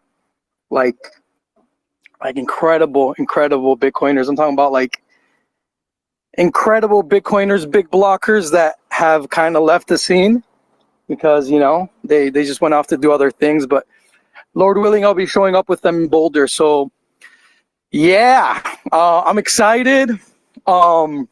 Everything's going great. It's funny how finally people are starting to realize things that we've been talking about forever. It's sad that someone like Jeffrey Epstein was involved in the hijacking of Bitcoin, and that finally, you know, that the truth is coming out and we're being vindicated, which is great. I've been following everything that has been happening with BTC, and yeah, it's a shit show over there. Wouldn't want to be there, and I'm just happy to be here amongst you guys. And I found out about Kate, and I DM'd her yesterday. We've been talking, and so yeah, like. The way I see it is welcome to Bitcoin, and if you have any questions, we're here. I have an independent media company that is not Bitcoin specific. The Crypto Vigilante is composed of Bitcoin and crypto OGs, analysts who we've handpicked to be that we know are the best, you know, the first guys to chart Bitcoin in the Bitcoin Talk forums in 2010. Those are the guys who do our technical analysis. Some of the most important of people in the privacy space, like Monero and the development of zero knowledge proofs. They're amongst our team. Just a bunch of awesome scholars. And so, yeah, for anyone that doesn't know, we focus on, what are we talking about? The fundamental analysis, the how do you actually work with this technology, which we refer to as operational security, and also what's most popular, right? Which is the when, right? When do you jump in? When do you get out of a market? Just reading the weather of the market, technical analysis. So that's what we do. That's our focus at the Crypto Vigilante, and we are not an echo chamber. So a lot of the analysts don't agree with me on Bitcoin history, and they're welcome not to. We have big blockers, small blockers, middle blockers, privacy enthusiasts. So we're a very eclectic group of researchers, which has provided us with the freedom of having a space of research where we are not an echo chamber. And the worst thing that has happened in crypto, and as a result of the Bitcoin civil war, is the fact that we've had a lot of echo chambers. And I think that this divide and conquer strategy has really taken over the crypto space in general. And it's important to realize that we have a lot that we can learn from one another. And probably one of the most healthiest things that has happened for example, BSV, has been the fact that a lot of our great entrepreneurs and developers have left to other networks for A or B reason, like Jeff Pike, Dean Little, Jiawei Liu. And this is good because if you really understand Bitcoin, you will realize that an overlay network is nothing more than another blockchain. What does that mean? It means that every single blockchain in existence will eventually be an overlay on Bitcoin's original design, BSV. As long as, we fight for it, as long as people in BSV do what they have to do to make sure that it survives and thrives, the logical outcome is that every single blockchain network in the world has the potential of becoming a ring in the mandala, where Bitcoin's original design is at the center of the network. So that is the vision. I don't know if it's been explicitly said to you guys, but that's what I've been able to deduce and conclude. And you can see it right now with Craig Wright putting out Anchor Chain, which is he's giving you an example of what an overlay is, which is nothing more than a blockchain. And what I see entrepreneurs from BSV, what I see them doing in other networks like BTC or Solana or Ethereum, I read them as being smart enough to prepare those networks to plug into the center of the network. And you see this with what is happening in Solana with Zeus, and the fact that the Solana network has already been turned into an SPV node, a Bitcoin SPV node. And who really runs an SPV node? No one runs an SPV node in BTC. So let's really consider what is being built here is for Solana to plug into BSV as an overlay. No one says this out loud, and the only people that have said this out loud have been me and Harry, the Twitch guy, But I'm saying it out loud because you have to speak truth to power, right? You have to manifest these things that, although the entrepreneurs may not be able to say it themselves, we can say it. Wait a second. So you're saying what's happening with your theory? I'll give you another example. I'll give you another example. A lot of people here feel some kind of way about Jack Lew, but if you really step back and you really study what's happening with Starknet, you realize that implicitly it's preparing. You could read it also as preparing a gateway to BSV for BTC and Ethereum. So, and the same thing can be said about what Jiawei Liu is doing with Opcat. Oh, 100% on that. Yes. So let's, maybe these are things that other people won't want to say out loud, but I'm the guy that will say them out loud, because these are things that need to be said out loud, at the very least, for people to consider as possibilities, because there is only one logical conclusion to all of these networks, is that they end up coming together. That is exactly the same logical conclusion that they arrived at in Ethereum and in BTC, that the best second layer is a blockchain itself. So if the best second layer is a blockchain itself, it means that we are really in a race for the most scalable of networks. And what right now is positioning itself to be the most scalable of networks? And I'll just leave it at that. Nice. Brilliant, dude. Yeah, so it sounds like you're into the theory. Did you want to chime in, Casey? Go ahead. I just had a question for him since he's got some of the best technical analysis for charts and stuff. I'm seeing all over the Twitter feed here that a lot of people are dumping their crypto, and Grayscale dumped 440,000. BTC liquidated 65% of their holdings, and all these different posts. Are we, starting a major sell-off here? Is that anybody saying that to you in your arena there? Well, I mean, I personally am not the technical analyst.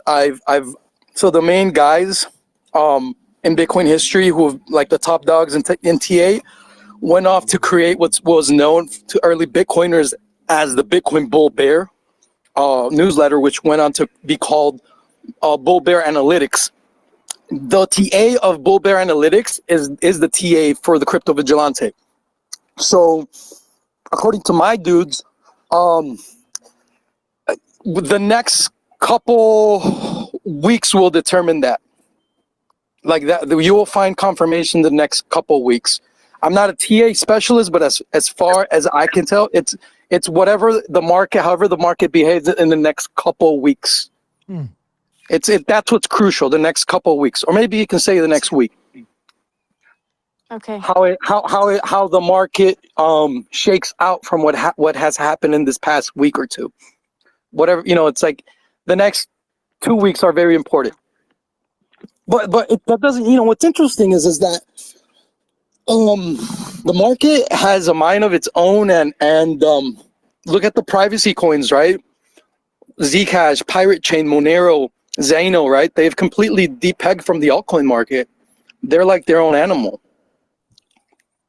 They're doing their own thing. They're not following the rest of the altcoins. I saw a whole bunch of people